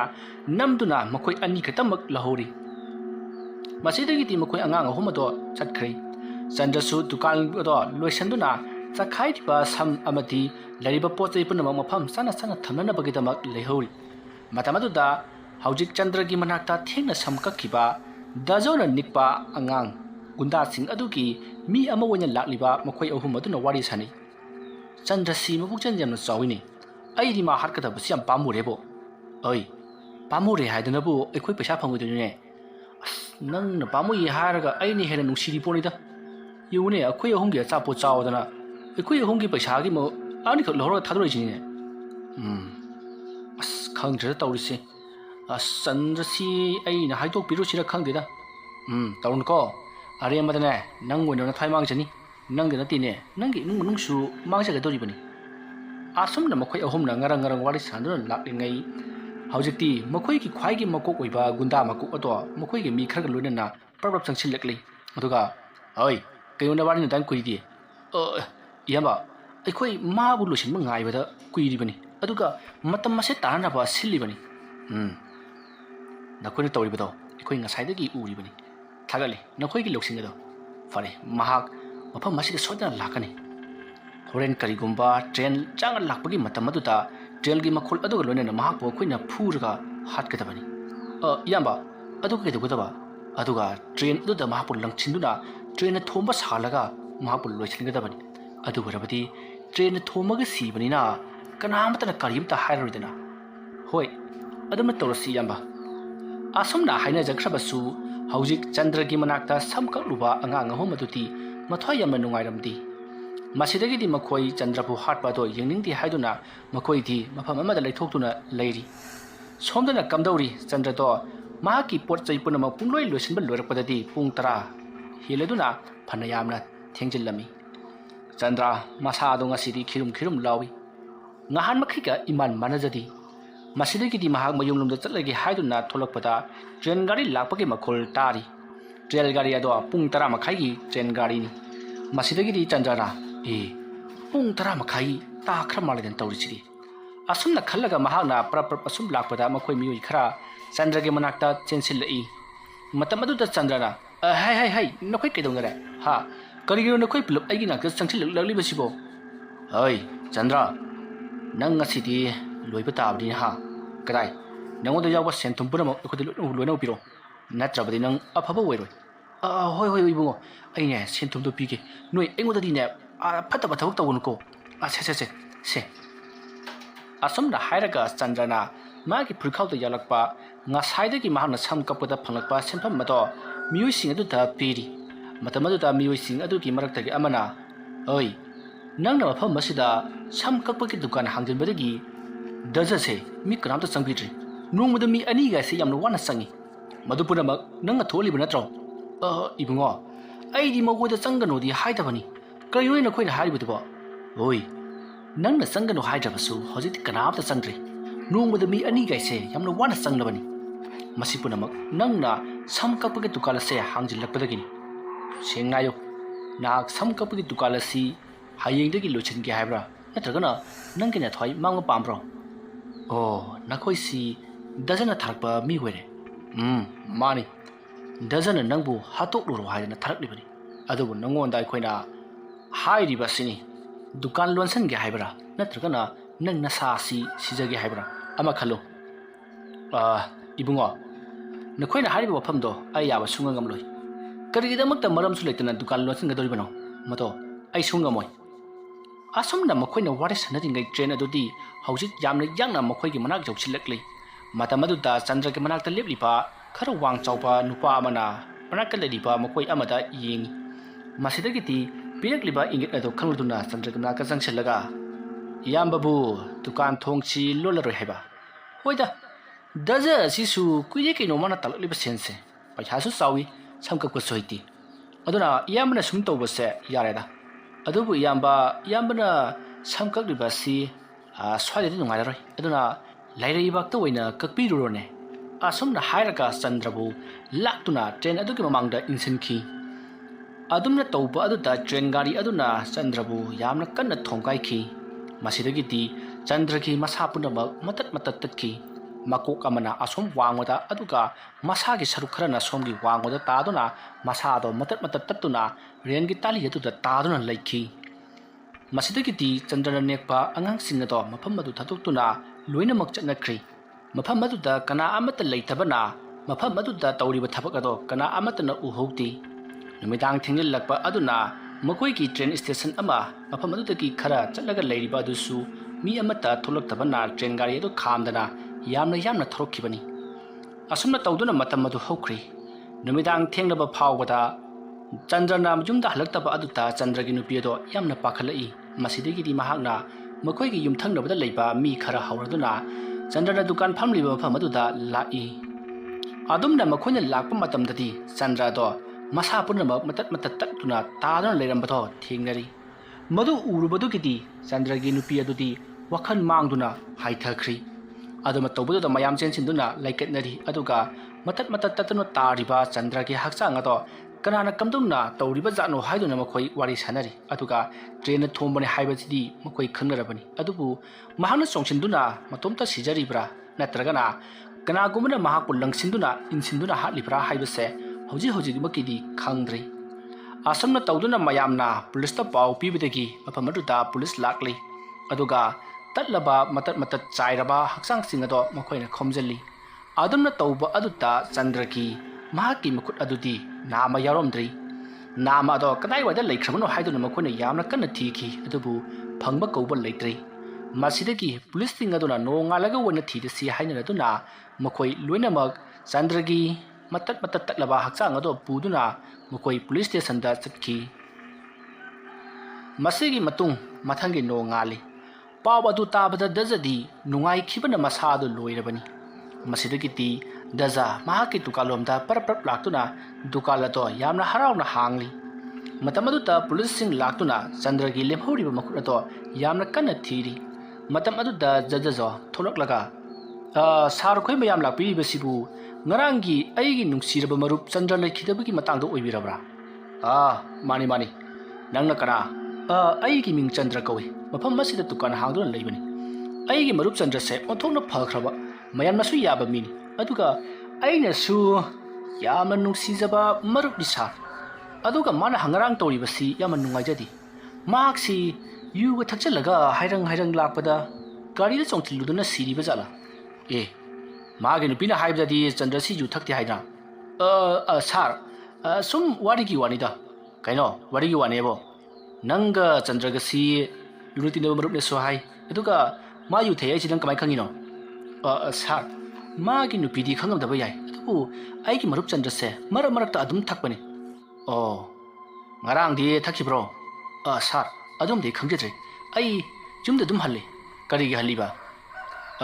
ꯑꯩꯒꯤꯗꯤ ꯗꯨꯀꯥꯟꯁꯤ ꯃꯤ ꯀꯌꯥ ꯆꯪꯗ꯭ꯔꯦ, ꯑꯗꯨꯗꯨꯅ ꯑꯗꯨꯝ ꯍꯜꯂꯕ, ꯑꯗꯨꯒ ꯃꯥꯒꯤ ꯗꯨꯀꯥꯟꯗꯤ ꯃꯤ ꯑꯃ ꯆꯪꯕꯅꯤ, ꯑꯗꯨꯅ ꯊꯦꯡꯉ ꯐꯥꯎꯕ ꯂꯩꯕꯅꯤ꯫ ꯅꯪꯒꯤ ꯗꯨꯀꯥꯟꯗ ꯃꯤ ꯆꯪꯗ꯭ꯔꯦ, ꯑꯗꯨꯒ ꯆꯟꯗ꯭ꯔꯒꯤ ꯗꯨꯀꯥꯟꯗ ꯃꯤ ꯆꯪꯉꯤ, ꯃꯁꯤꯗ ꯅꯪꯅ ꯀꯜꯂꯛꯇꯨꯅ ꯃꯤ ꯅꯦꯛꯂꯒ ꯆꯟꯗ꯭ꯔꯕꯨ ꯍꯥꯠꯍꯜꯂꯤꯕ ꯅꯠꯇ꯭ꯔꯣ? ꯁꯥꯔ, ꯑꯩ ꯑꯗꯨꯃꯥꯏꯅ ꯇꯧꯗꯦꯗ꯫ ꯐꯔꯦ, ꯃꯤꯁꯤ ꯑꯁꯤꯒꯤ ꯃꯇꯥꯡꯗ ꯑꯩꯈꯣꯏꯅ ꯂꯪꯂꯥ ꯂꯪꯖꯤꯟ ꯀꯟꯅ ꯊꯤꯒꯠꯀꯅꯤ꯫ ꯆꯟꯗ꯭ꯔ ꯍꯥꯏꯔꯤꯕ ꯅꯨꯄꯥꯁꯦ ꯌꯥꯝꯅ ꯐꯕ ꯅꯨꯄꯥ ꯑꯃꯅꯤ ꯍꯥꯏꯕꯁꯦ ꯈꯨꯡꯒꯪ ꯑꯁꯤꯗ ꯂꯩꯔꯤꯕ ꯃꯤ ꯈꯨꯗꯤꯡꯃꯛꯅ ꯂꯣꯏꯅ ꯍꯥꯏꯔꯕꯅꯤ꯫ ꯐꯔꯦ, ꯉꯁꯤꯒꯤꯗꯤ ꯑꯩꯈꯣꯏ ꯆꯠꯈ꯭ꯔꯒꯦ, ꯑꯗꯨꯒ ꯗꯔꯀꯥꯔ ꯂꯩꯔꯛꯂꯕꯗꯤ ꯅꯪꯕꯨ ꯑꯩꯈꯣꯏꯅ ꯎꯅꯕ ꯂꯥꯛꯀꯅꯤ꯫ ꯃꯇꯝ ꯑꯗꯨꯗ ꯅꯍꯥꯛ ꯑꯩꯈꯣꯏꯅ ꯀꯧꯔꯛꯄ ꯃꯇꯝꯗ ꯂꯥꯛꯀꯗꯕꯅꯤ꯫ ꯍꯣꯏ ꯁꯥꯔ꯫ ꯑꯁꯨꯝꯅ ꯍꯥꯏꯔꯝꯂꯕ ꯃꯇꯨꯡ ꯄꯨꯂꯤꯁꯁꯤꯡꯗꯣ ꯆꯠꯈ꯭ꯔꯤ꯫ ꯃꯇꯝ ꯑꯗꯨꯗ ꯗꯖꯅ ꯑꯔꯦꯝ ꯑꯄꯥꯒꯤ ꯆꯪꯖꯔꯨꯏꯍꯦ, ꯑꯁꯨꯝꯅ ꯈꯜꯂꯒ ꯃꯍꯥꯛ ꯃꯥꯒꯤ ꯗꯨꯀꯥꯟꯗ ꯆꯪꯈꯤ꯫ ꯃꯇꯝ ꯑꯗꯨꯗꯗꯤ ꯑꯌꯨꯛ ꯑꯣꯏꯕꯅꯤꯅ ꯃꯥꯒꯤ ꯗꯨꯀꯥꯟ ꯑꯗꯨꯗ ꯀꯅꯥ ꯑꯃꯠꯇ ꯂꯥꯛꯇꯦ꯫ ꯃꯁꯤꯗꯒꯤꯗꯤ ꯗꯖ ꯗꯨꯀꯥꯟ ꯑꯗꯨꯗ ꯃꯤ ꯂꯥꯛꯄ ꯉꯥꯏꯕ ꯑꯣꯏꯅ ꯐꯝꯗꯨꯅ ꯔꯦꯗꯤꯑꯣꯗ ꯏꯁꯩ ꯇꯥꯗꯨꯅ ꯂꯩꯔꯤ꯫ ꯃꯇꯝ ꯑꯗꯨꯗ ꯗꯖꯒꯈꯔ ꯊꯪꯅꯅ ꯂꯩꯔꯤꯕ ꯆꯟꯗ꯭ꯔꯒꯤ ꯗꯨꯀꯥꯟ ꯑꯗꯨꯗ ꯄꯣꯠ ꯆꯩ ꯂꯣꯏꯁꯤꯟꯕꯒꯤ ꯃꯈꯣꯜ ꯇꯥꯏ꯫ ꯈꯣꯟꯖꯦꯜ ꯑꯗꯨ ꯇꯥꯕꯗ ꯗꯖꯅ ꯆꯟꯗ꯭ꯔꯒꯤ ꯗꯨꯀꯥꯟ ꯑꯁꯤꯕꯨ ꯀꯅꯥꯅꯣꯅꯦ ꯍꯥꯡꯂꯤꯕꯁꯤꯕꯣ? ꯃꯥꯒꯤ ꯅꯨꯄꯤꯗꯨ ꯍꯥꯡꯂꯤꯕ ꯖꯥꯠꯂꯥ? ꯑꯁꯨꯝꯅ ꯈꯜꯂꯒ ꯊꯣꯡꯅꯥꯎꯗꯒꯤ ꯂꯤꯊꯣꯔꯛꯇꯨꯅ ꯌꯦꯡꯉꯤ꯫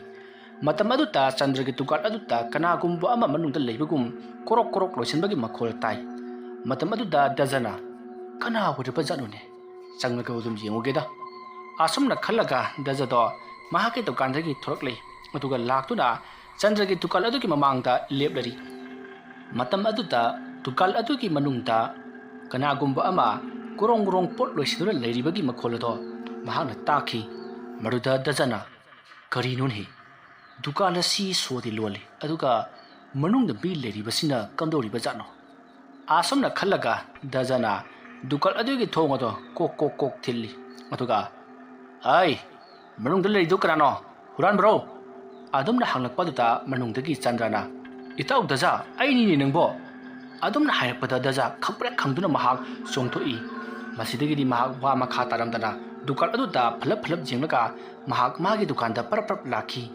ꯃꯁꯤꯗꯒꯤꯗꯤ ꯃꯍꯥꯛꯅ ꯃꯥꯒꯤ ꯗꯨꯀꯥꯟ ꯌꯧꯔꯛꯄꯗ ꯃꯈꯣꯏ ꯅꯨꯄꯥ ꯑꯃ ꯐꯝꯗꯨꯅ ꯂꯩꯔꯝꯃꯤ꯫ ꯃꯇꯝ ꯑꯗꯨ ꯗꯖꯅ ꯇꯥꯗꯥ, ꯁꯝ ꯀꯛꯀꯗꯕ꯭ꯔꯥ? ꯀꯩꯅꯣꯅꯦ ꯏꯕꯨꯡꯉꯣ, ꯁꯝ ꯀꯛꯐꯝ ꯗꯨꯀꯥꯟꯗ ꯂꯥꯛꯑꯒ ꯁꯝ ꯀꯛꯀꯗꯕ꯭ꯔꯥ ꯍꯪꯉꯤꯁꯤꯕꯣ? ꯁꯝ ꯀꯛꯀꯗꯕ ꯅꯠꯇꯦ ꯏꯕꯨꯡꯉꯣ, ꯈꯨꯠ ꯀꯛꯀꯗꯕꯅꯤ꯫ ꯅꯥꯝꯃꯁꯦ ꯀꯛꯀꯦ ꯏꯕꯨꯡꯉꯣ꯫ ꯑꯗꯨꯝꯅ ꯍꯥꯏꯔꯛꯄꯗꯨꯗ ꯗꯖꯅ ꯀꯔꯤ ꯈꯨꯠ ꯅꯥꯝꯃ ꯀꯛꯀꯦꯕ? ꯆꯟꯗ꯭ꯔꯒꯤꯁꯨ ꯃꯈꯨꯠ ꯅꯥꯝꯃ ꯊꯤꯕ ꯐꯪꯗꯦ ꯍꯥꯏꯗꯅ ꯄꯨꯂꯤꯁ ꯂꯥꯛꯑꯝꯃꯤꯕꯅꯤ꯫ ꯀꯔꯤꯅꯣꯅꯦ ꯏꯕꯨꯡꯉꯣ ꯗꯖ, ꯅꯪꯅ ꯉꯥꯡꯉꯤꯗꯨꯕꯨ ꯀꯔꯤꯅꯣ? ꯃꯃꯩ ꯃꯀꯣꯛ ꯁꯝꯃꯗ꯭ꯔꯦꯃꯤ꯫ ꯑꯩ ꯅꯪꯉꯣꯟꯗ ꯐꯥꯒꯤ ꯇꯧꯕꯅꯤꯅꯦ꯫ ꯁꯝꯁꯦ ꯑꯃꯨꯛꯇ ꯀꯛꯎ, ꯑꯩꯅꯦ ꯃꯤ ꯂꯩꯇꯕ ꯑꯃꯒꯤ ꯊꯕꯛ ꯆꯠꯀꯗꯕꯅꯤ꯫ ꯂꯥꯎꯁꯦ꯫ ꯑꯁꯨꯝꯅ ꯍꯥꯏꯔꯒ ꯁꯝ ꯀꯛꯐꯝꯒꯤ ꯂꯩꯔꯤꯕ ꯆꯧꯀ꯭ꯔꯤ ꯑꯗꯨꯗ ꯐꯝꯈ꯭ꯔꯦ꯫ ꯗꯖꯅ ꯃꯇꯣꯞꯇ ꯈꯜꯂꯤ, ꯀꯔꯤꯅꯣ ꯑꯩꯅ ꯍꯧꯖꯤꯛ ꯍꯥꯏꯈ꯭ꯔꯤꯗꯨꯕꯣ? ꯑꯩ ꯒ꯭ꯌꯥꯟ ꯇꯥꯗ꯭ꯔꯦꯗ꯫ ꯑꯁꯨꯝꯅ ꯍꯥꯏꯔꯒ ꯃꯍꯥꯛ ꯑꯍꯜ ꯑꯗꯣ ꯁꯝ ꯀꯛꯄ ꯍꯧꯏ꯫ ꯃꯇꯝ ꯑꯗꯨꯗ ꯑꯍꯜꯅ ꯈꯪꯗ꯭ꯔꯦ ꯏꯕꯨꯡꯉꯣ, ꯉꯔꯥꯡ ꯆꯟꯗ꯭ꯔꯅ ꯂꯩꯈꯤꯗꯕꯁꯦ ꯑꯩꯈꯣꯏ ꯌꯥꯝꯅ ꯅꯨꯡꯉꯥꯏꯇꯦ꯫ ꯍꯣꯏ, ꯀꯅꯥꯒꯨꯝꯕ ꯈꯔꯒꯕꯨꯗꯤ ꯑꯄꯦꯟꯕ ꯑꯣꯏꯔꯝꯒꯅꯤ, ꯑꯗꯨꯕꯨ ꯑꯩꯈꯣꯏꯗꯤ ꯑꯣꯟꯊꯣꯛꯅ ꯅꯨꯡꯉꯥꯏꯈꯤꯗ꯭ꯔꯦ꯫ ꯆꯟꯗ꯭ꯔꯁꯤ ꯃꯃꯥꯒ ꯃꯄꯥꯒꯅ ꯄꯤꯛꯅ ꯍꯨꯟꯗꯣꯛꯄꯤꯔꯝꯂꯦ꯫ ꯃꯍꯥꯛꯀꯤ ꯃꯅꯦ ꯑꯃꯅ ꯃꯍꯥꯛꯄꯨ ꯆꯥꯎꯅꯕ ꯌꯣꯛꯆꯔꯛꯂꯦ꯫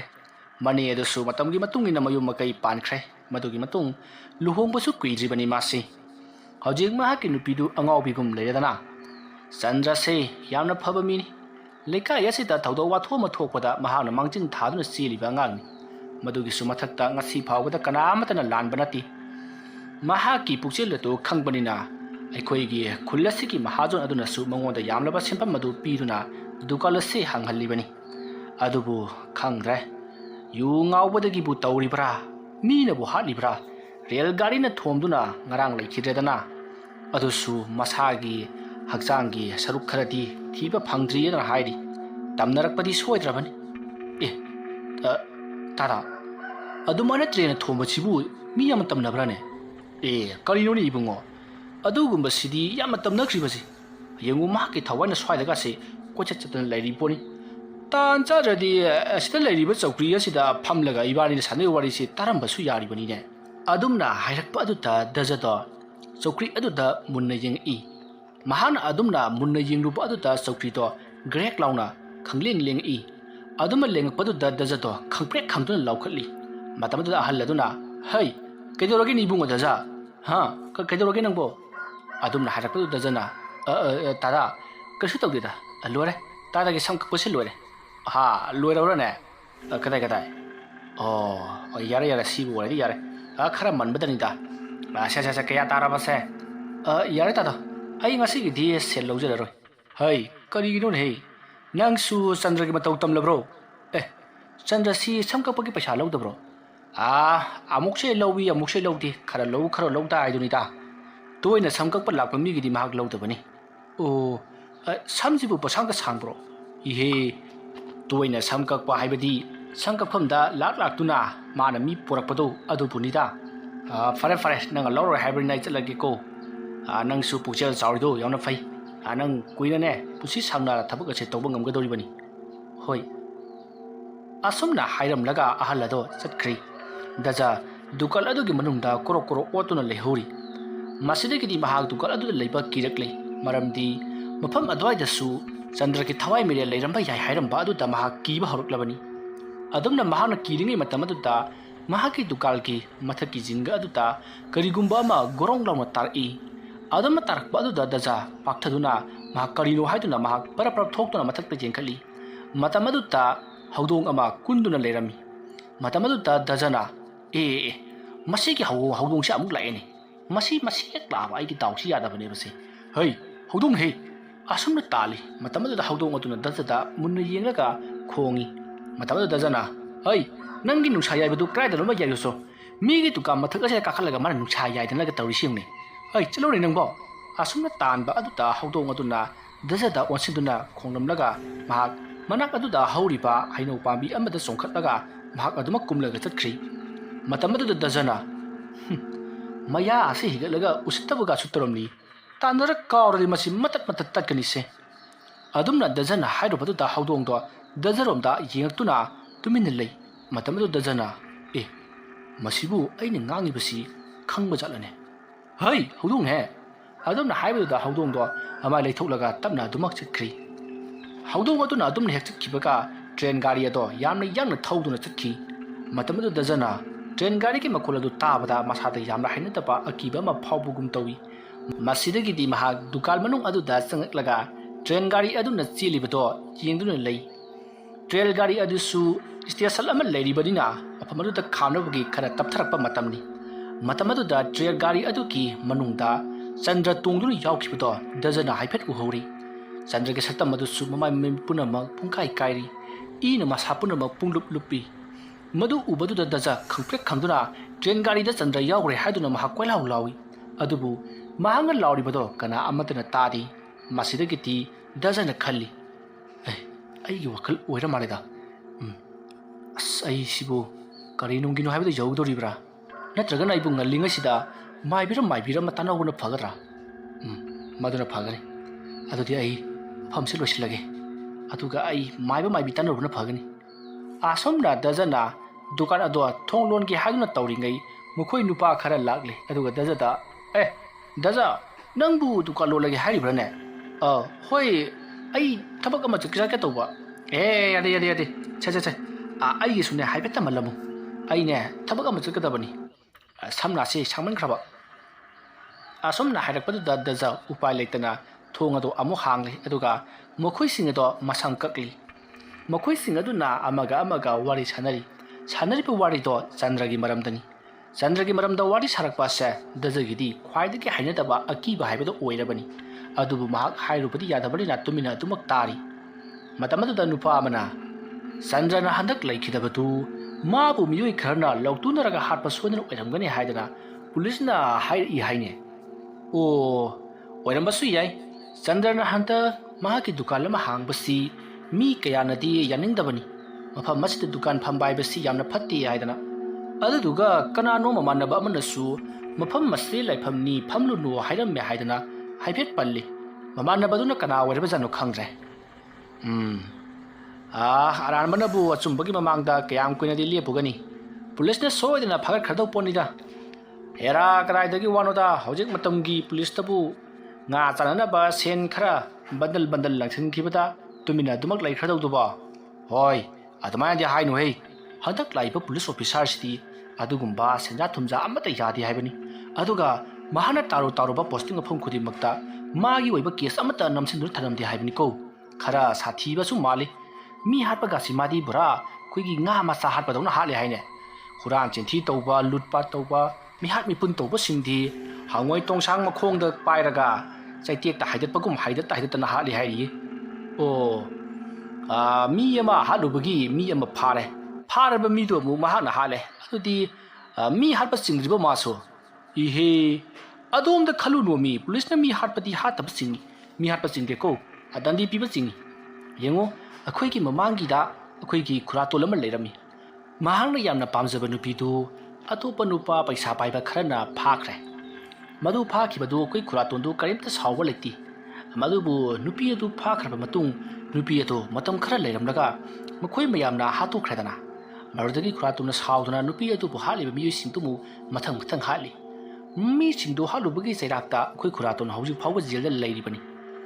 ꯄꯨꯂꯤꯁꯁꯤꯡꯗꯨꯅ ꯀꯔꯤꯒꯨꯝꯕ ꯈꯨꯔꯥꯇꯣꯟꯁꯤ ꯊꯧꯔꯤ ꯌꯥꯟꯗꯨꯅ ꯁꯤꯕꯒꯤ ꯆꯩꯔꯥꯛ ꯄꯤꯔꯝꯂꯕꯗꯤ ꯃꯈꯣꯏꯗꯤ ꯃꯤ ꯍꯥꯠꯄ ꯆꯤꯡꯗꯕ꯭ꯔꯣ? ꯍꯣꯏ ꯃꯗꯨꯁꯨ ꯈꯟꯅꯅꯤꯡꯉꯥꯏꯅꯤ꯫ ꯑꯗꯨꯕꯨ ꯄꯨꯂꯤꯁꯅꯕꯨ ꯇꯧꯔꯕꯗꯤ ꯏꯌꯥꯗ ꯌꯥꯔꯦ ꯍꯥꯏꯗꯨꯅꯤ꯫ ꯀꯅꯥꯅ ꯈꯪꯄꯣꯠꯅꯣ ꯑꯩꯈꯣꯏꯒꯁꯤ ꯀꯔꯤꯒꯤ ꯁꯝ ꯀꯛꯂꯤꯕꯅꯣꯗꯅ ꯐꯥꯔꯒ ꯐꯨꯕꯗ ꯀꯔꯤꯅꯣꯅꯦ ꯑꯩꯈꯣꯏꯅ ꯍꯥꯏꯗꯣꯏꯁꯤꯕꯣ? ꯆꯨꯝꯃꯤꯅꯦꯍꯦ ꯅꯪꯅ ꯍꯥꯏꯗꯨꯁꯨ, ꯄꯨꯂꯤꯁ ꯍꯥꯏꯕꯁꯤꯗꯤ ꯄꯨꯂꯤꯁꯅꯤ꯫ ꯑꯁꯨꯝꯅ ꯃꯈꯣꯏꯅ ꯋꯥꯔꯤ ꯁꯥꯟꯅꯔꯤꯉꯩ ꯅꯨꯄꯥ ꯑꯃꯅ ꯑꯃꯨꯛ ꯍꯥꯏꯔꯛꯏ, ꯑꯗꯨꯕꯨ ꯆꯟꯗ꯭ꯔꯒꯤ ꯃꯈꯨꯠ ꯅꯥꯝꯕꯗꯣ ꯍꯧꯖꯤꯛ ꯐꯥꯎꯕ ꯐꯪꯗꯦꯗꯅ ꯍꯥꯏꯔꯤ꯫ ꯃꯗꯣ ꯑꯗꯨꯃꯥꯏꯅ ꯃꯤꯁꯤ ꯃꯤꯅꯥ ꯊꯣꯛꯄ, ꯑꯦꯛꯁꯤꯗꯦꯟ ꯊꯣꯛꯄ ꯖꯒꯥꯗ ꯃꯤ ꯑꯗꯨꯒꯤ ꯄꯥꯔꯠꯁꯤꯡ ꯆꯤꯊ ꯅꯥꯟꯊꯍꯧꯕꯁꯤ ꯄꯥꯔꯠꯁꯤꯡ ꯑꯗꯨꯅ ꯃꯔꯝ ꯑꯣꯏꯔꯒ ꯌꯥꯝꯅ ꯇꯝꯅꯩ ꯃꯤꯁꯤ ꯃꯤꯅꯥ ꯊꯣꯛꯍꯜꯂꯦ ꯍꯥꯏꯕꯅꯤꯅꯦ꯫ ꯍꯣꯏ ꯑꯗꯨꯃꯥꯏꯅꯗꯤ ꯍꯥꯏꯅꯕꯅꯤ꯫ ꯑꯗꯨꯕꯨ ꯃꯍꯥꯛꯀꯤ ꯃꯈꯨꯠ ꯅꯥꯝꯃ ꯊꯤꯕ ꯐꯪꯗꯕꯗꯨ ꯀꯗꯥꯏꯗ ꯂꯩꯕꯖꯥꯠꯅꯣ ꯍꯥꯏꯕꯗꯨꯗꯤ ꯈꯪꯖꯗ꯭ꯔꯦ꯫ ꯃꯐꯝ ꯁ꯭ꯋꯥꯏꯗꯗꯤ ꯊꯣꯛꯈꯤꯕꯅꯤꯗꯣ꯫ ꯃꯥꯅꯦ, ꯀꯅꯥꯅ ꯈꯪꯄꯣꯠꯅꯣ? ꯂꯦꯝꯍꯧꯔꯤꯕ ꯃꯈꯨꯠꯇꯨꯅ ꯏꯚꯤꯜ ꯗꯦꯠ ꯐꯤꯂꯝꯒꯤ ꯇꯥꯏꯞꯇ ꯒꯨꯔꯨꯡ ꯒꯨꯔꯨꯡ ꯆꯦꯜꯂꯛꯂꯒ ꯃꯤꯒꯁꯤ ꯃꯈꯧꯔꯤ ꯃꯦꯠꯄ, ꯈꯨꯗꯣꯝꯕꯤꯗꯨꯅꯒ ꯆꯛ ꯆꯛ ꯊꯤꯟꯗꯅꯒ ꯍꯥꯠꯀꯠꯂꯛꯂꯕꯗꯤ ꯐꯤꯂꯝ ꯇꯥꯅꯤꯍꯦ꯫ ꯑꯁꯨꯝꯅ ꯍꯥꯏꯔꯒ ꯃꯈꯣꯏ ꯎꯋꯥ ꯅꯣꯛꯏ꯫ ꯁꯥꯟꯅꯔꯤꯕ ꯋꯥꯔꯤꯁꯤꯡ ꯑꯗꯨ ꯇꯥꯕꯗ ꯗꯖꯠꯇꯤ ꯀꯤꯕ ꯃꯤꯄꯥꯏꯕ ꯑꯁꯨꯝ ꯍꯦꯟꯒꯠꯂꯛꯂꯤ꯫ ꯃꯔꯝ ꯑꯗꯨꯅ ꯃꯍꯥꯛ ꯁꯝ ꯑꯗꯨ ꯄꯔꯞ ꯀꯛꯅꯅꯕ ꯍꯣꯠꯅꯔꯤ꯫ ꯑꯗꯨꯅ ꯃꯍꯥꯛꯅ ꯍꯣꯕꯦ ꯇꯧꯕꯗ ꯁꯝ ꯀꯛꯂꯤꯕ ꯅꯨꯄꯥ ꯑꯗꯨꯒꯤ ꯃꯅꯥꯁꯨ ꯆꯞꯈ꯭ꯔꯤ꯫ ꯃꯇꯝ ꯑꯗꯨꯗ ꯅꯨꯄꯥ ꯑꯗꯨꯅ ꯌꯥꯝꯅ ꯁꯥꯎꯅ, ꯀꯔꯤꯅꯣꯅꯦ ꯗꯖꯠ, ꯑꯁꯨꯛ ꯀꯨꯏꯕ ꯃꯇꯝꯁꯤ ꯀꯔꯤꯝꯇ ꯍꯥꯏꯗ꯭ꯔꯒ ꯉꯁꯤ ꯑꯩꯒꯤ ꯅꯥ ꯆꯞꯊꯠꯂꯤꯕꯁꯤꯕꯨ ꯍꯩꯇ꯭ꯔꯒ ꯍꯩꯇꯦ ꯍꯥꯏꯌꯨꯅꯦ? ꯑꯁꯨꯝꯅ ꯌꯥꯝꯅ ꯁꯥꯎꯕꯗꯨꯗ ꯗꯖꯠꯅ, ꯏꯕꯨꯡꯉꯣ ꯁꯥꯎꯅꯨ, ꯑꯩꯁꯦ ꯅꯣꯏꯅ ꯑꯩꯒꯤ ꯃꯔꯨꯞ ꯅꯨꯡꯁꯤꯖꯔꯕ ꯆꯟꯗ꯭ꯔꯒꯤ ꯃꯔꯝꯗ ꯋꯥꯔꯤ ꯁꯥꯔꯛꯄꯗꯨꯗ ꯑꯩꯍꯥꯛꯁꯦ ꯇꯔꯪ ꯃꯔꯪ ꯑꯃꯗ ꯂꯩꯔꯨꯔꯦ, ꯑꯗꯨꯅꯅꯤꯀꯣ꯫ ꯑꯁꯨꯝꯅ ꯃꯈꯣꯏꯅ ꯋꯥꯔꯤ ꯁꯥꯟꯅꯔꯤꯉꯩ, ꯃꯔꯩ ꯌꯦꯠꯅꯔꯤꯉꯩ, ꯐꯨꯡꯒꯠꯅꯔꯤꯉꯩ ꯑꯗꯨꯗ ꯃꯐꯝ ꯑꯗꯨꯗ ꯄꯨꯂꯤꯁꯁꯤꯡ ꯂꯥꯛꯏ꯫ ꯑꯗꯨꯒ ꯃꯈꯣꯏꯅ ꯃꯤꯑꯣꯏ ꯑꯃꯁꯨ ꯄꯨꯗꯨꯅ ꯀꯔꯤꯒꯨꯝꯕ ꯈꯔ ꯌꯥꯝꯅ ꯀꯟꯅ ꯊꯤꯖꯤꯜꯂꯤ꯫ ꯃꯇꯝ ꯑꯗꯨꯗ ꯁꯝ ꯀꯛꯇꯨꯅ ꯂꯩꯔꯤꯕ ꯅꯨꯄꯥ ꯃꯆꯥꯁꯤꯡ ꯑꯗꯨꯅ,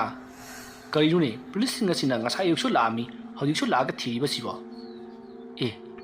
ꯑꯁꯤꯗꯤ ꯆꯟꯗ꯭ꯔꯒꯤ ꯘꯔꯤ ꯅꯠꯇ꯭ꯔꯣ ꯃꯣꯏꯅ ꯈꯨꯟꯈ꯭ꯔꯤꯁꯤꯕꯣ? ꯃꯥꯅꯤꯅꯦ꯫ ꯀꯔꯤꯅꯣꯅꯦ ꯃꯣꯏꯅ ꯃꯊꯪ ꯁꯨꯝ ꯈꯨꯜꯂꯤꯁꯤꯕꯣ? ꯈꯨꯠꯀꯤ ꯂꯩꯐꯝꯗꯨ ꯈꯪꯉꯖꯥꯠꯂꯥ? ꯑꯁꯨꯝꯅ ꯃꯈꯣꯏꯅ ꯌꯦꯡꯂꯤꯉꯩ ꯃꯇꯝ ꯑꯗꯨꯗ ꯃꯈꯣꯏꯒꯤ ꯃꯅꯥꯛꯇ ꯄꯨꯂꯤꯁ ꯑꯃ ꯆꯪꯁꯤꯜꯂꯛꯂꯤ꯫ ꯑꯗꯨꯒ, ꯅꯈꯣꯏꯒꯤ ꯃꯔꯛꯇ ꯗꯖꯠ ꯍꯥꯏꯔꯤꯁꯤ ꯁꯝ ꯀꯛꯏꯕ ꯅꯨꯄꯥ ꯅꯪꯂꯥ? ꯍꯣꯏ ꯃꯥꯅꯤ ꯁꯥꯔ꯫ ꯅꯍꯥꯛ ꯄꯨꯂꯤꯁ ꯁ꯭ꯇꯦꯁꯟꯗ ꯆꯠꯇꯕ ꯌꯥꯗ꯭ꯔꯦ꯫ ꯅꯍꯥꯛꯀꯤ ꯌꯨꯝꯗꯁꯨ ꯑꯩꯈꯣꯏꯅ ꯆꯠꯂꯨꯔꯕꯅꯤ, ꯑꯗꯨꯕꯨ ꯅꯪ ꯃꯐꯝ ꯑꯁꯤꯗ ꯆꯠꯈꯤ ꯍꯥꯏꯕꯗꯨꯗ ꯑꯩꯈꯣꯏ ꯁꯤꯗ ꯑꯃꯨꯛ ꯂꯥꯛꯏꯕꯅꯤ꯫ ꯁꯥꯔ, ꯉꯁꯥꯏꯁꯨ ꯁꯥꯔ ꯑꯃꯅ ꯍꯥꯏꯕꯤꯔꯝꯃꯤ꯫ ꯑꯗꯨꯗꯤ ꯆꯠꯁꯤꯜꯂꯛꯑꯣꯗꯅ, ꯁꯥꯔꯗꯨꯅ ꯅꯪꯕꯨ ꯀꯧꯈꯠꯂꯨꯆꯣ ꯍꯥꯏꯗꯨꯅ ꯂꯥꯛꯂꯤꯕꯅꯤ, ꯆꯠꯁꯤꯜꯂꯛꯑꯣ꯫ ꯍꯣꯏ ꯌꯥꯅꯤ ꯁꯥꯔ, ꯑꯩ ꯗꯨꯀꯥꯟꯁꯦ ꯑꯝꯇ ꯊꯣꯡ ꯂꯣꯟꯁꯤꯜꯂꯝꯈꯤꯒꯦ꯫ ꯂꯣꯟꯁꯤꯜꯂꯣ꯫ ꯑꯁꯨꯝꯅ ꯍꯥꯏꯔꯛꯄꯗꯨꯗ ꯗꯖꯟꯅ ꯅꯨꯄꯥ ꯃꯆꯥꯁꯤꯡ ꯑꯗꯨꯗ ꯐꯔꯦ ꯅꯣꯏꯁꯨ ꯆꯠꯂꯣꯀꯣ ꯍꯥꯏꯔꯝꯂꯒ ꯃꯍꯥꯛ ꯊꯣꯡ ꯂꯣꯟꯁꯤꯜꯂꯒ ꯄꯨꯂꯤꯁꯁꯤꯡ ꯑꯗꯨꯒ ꯄꯨꯟꯅ ꯄꯨꯂꯤꯁ ꯁ꯭ꯇꯦꯁꯟꯗ ꯆꯠꯈꯤ꯫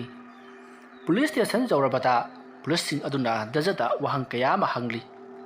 Mr. Daza, nangna Chandragi mayumda noma numitang ama lakraga mafam aduda dukan saba yaroi ibani customer masing hanthagani haidana hai khiba lai hai chumro sir aidi madu icham chamna haije khibani hoine nangwada icham chamna hai khibra hangdini hai na traga haidi duda khangba pambagi wani sir ai haije khibani matam aduda Chandra nangwada kari kari hai khige sir man haibada mafam aduda dukan sagani aduka dum phamgani sam kakpagi thabak tawgani si katani man haiba aduna tabada kari kari hai khige nangna mangoda mafam adu laifamne ka so hai gibro hoi sir ai madu hai khar male karigino nangna Chandra mafam adu da dukan phambada adu yamna saungi buduna sir kasu leiteda ima naba kobunina hek pha ningdana mafam adu laifamni mafam adu da dukan sajallabadi misi mina yorokani dana aigi imanabadu da haijeramba khatani madugi maramdi karigumba Chandrana mafam adu dukan phamduna sam kakpagi thabak tawrabadi nangwanda mi laklaroi nangwanda mi laktrabanina Chandrana paisa paikhani nangdi pairaroi asumma nangna khanbadagi Chandra bo halibu natro sir ai madugu bo kemta khanba lejadeda nangna khankhiba dumak chumki Chandragi mafamda mi mayam ama changki madugisu mathakta Chandra bu mayamna yamna paunaba misak ama oirakhi adubu nangi dukaldi nomo nomagi sotharakuna mi kana amata changnakhiri maduda naha kyamna saungki maramaduna nangna mi khunek toraga Chandra bu train gari ki mamangda langchinduna hatkibna tro sir madubu kana hajin biribano aidi madugi maramda karimta khangdi hoi Chandra gi mayumda normal aina chatuna mafam maduda dukan saganu laifamni hainadi haijekhiko ai maruta nate nan haiba dukan saba yaroi haidana nan yamna kana thingkibani ne madugi sumathakta nahangna atopa mafam amada dukan adu sanana bagi tamak haiki hairibasi chumbro hoi sir aduna tapudi nangna mi neklaga Chandra bo halanbani haibasi mayek sengle natro kanada haiki hayone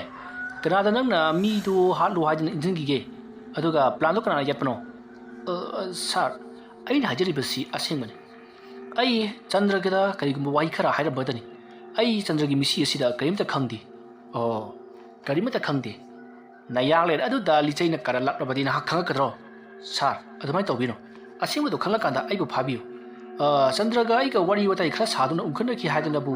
Chandra siraga ingon taina basidi madu da aranba oigani da is nang nai khuda taklibani ne ha fare nang asigidi hallo karigumba nang darkar lerakabati aikoina nang bo mu korkani matamadu na hak lakadabni ko oi fare sir hoi ngai ko aduga thabuka sil lodingata nahana atopa mafam amada satpa yaroi ko hoi fani sir asam na haram laga daza police station adutaki mahak mathayam na sana thorakhi masidagi di mahak mayum jawuna ba adumak lakli mayum phawba lakhiba lambi adu da mahana khankhiba wakhal mayam ama mahak hojikta da mamita urupugum tawri mahakna khanki karigumba Chandra gi misi asigi matangda police singna khangaklabadi mahak soidna jail da leigadoribani adu natragana hojik Chandra gi thawai mirelna aibu haranabagi dama koithi thiraklabadi ai lotpham bairodoribani karinu aina tawgadoribasibo police nasu aibu tanaba aduga Chandra gi thawai nasu aibu tanaklabadi ai chenpham leitre asumna mahak khanna khanna lakpana mayum jawkhiba khangodi masidagi di mahak imungda tarang malang amada changalaga chokri amada phamduna lei matamadu da dazagi nupina changsilaklaga haima karino ngasidi dukan yamna ngana halbireina ai aine mathayamna saribijani swaidane amta ngakinu chalo ising glass amada puthoro dazagi wa adu tabada dazagi nupido dazada yamna munna yingi aduga mahak karimata haramdana imungdomda prapap changkiduna ising kanba chatkri matamadu da sumang lomda tamo daza iyambo tamo iyambo asumna tamu mukau iyamba mukau mapanda daza bu kauribato daza taraduna mapalomda tholoi matamadu da makhoi nupa ahum mari leptuna lerami matamadu da dazana nukulak libra chango imungda phamsilo asumna haiduna nupa macha singadu imungda kauksilli matamadu da nupa macha aduna tamon to biriba sibu karino ha thabak to pangthu dana pangtuan khre aduga karigumta zo imungda hairektaba nati tamuna pambiri sibu tamosu yauna train gari mamangduda matamata tappa pambi bagi waro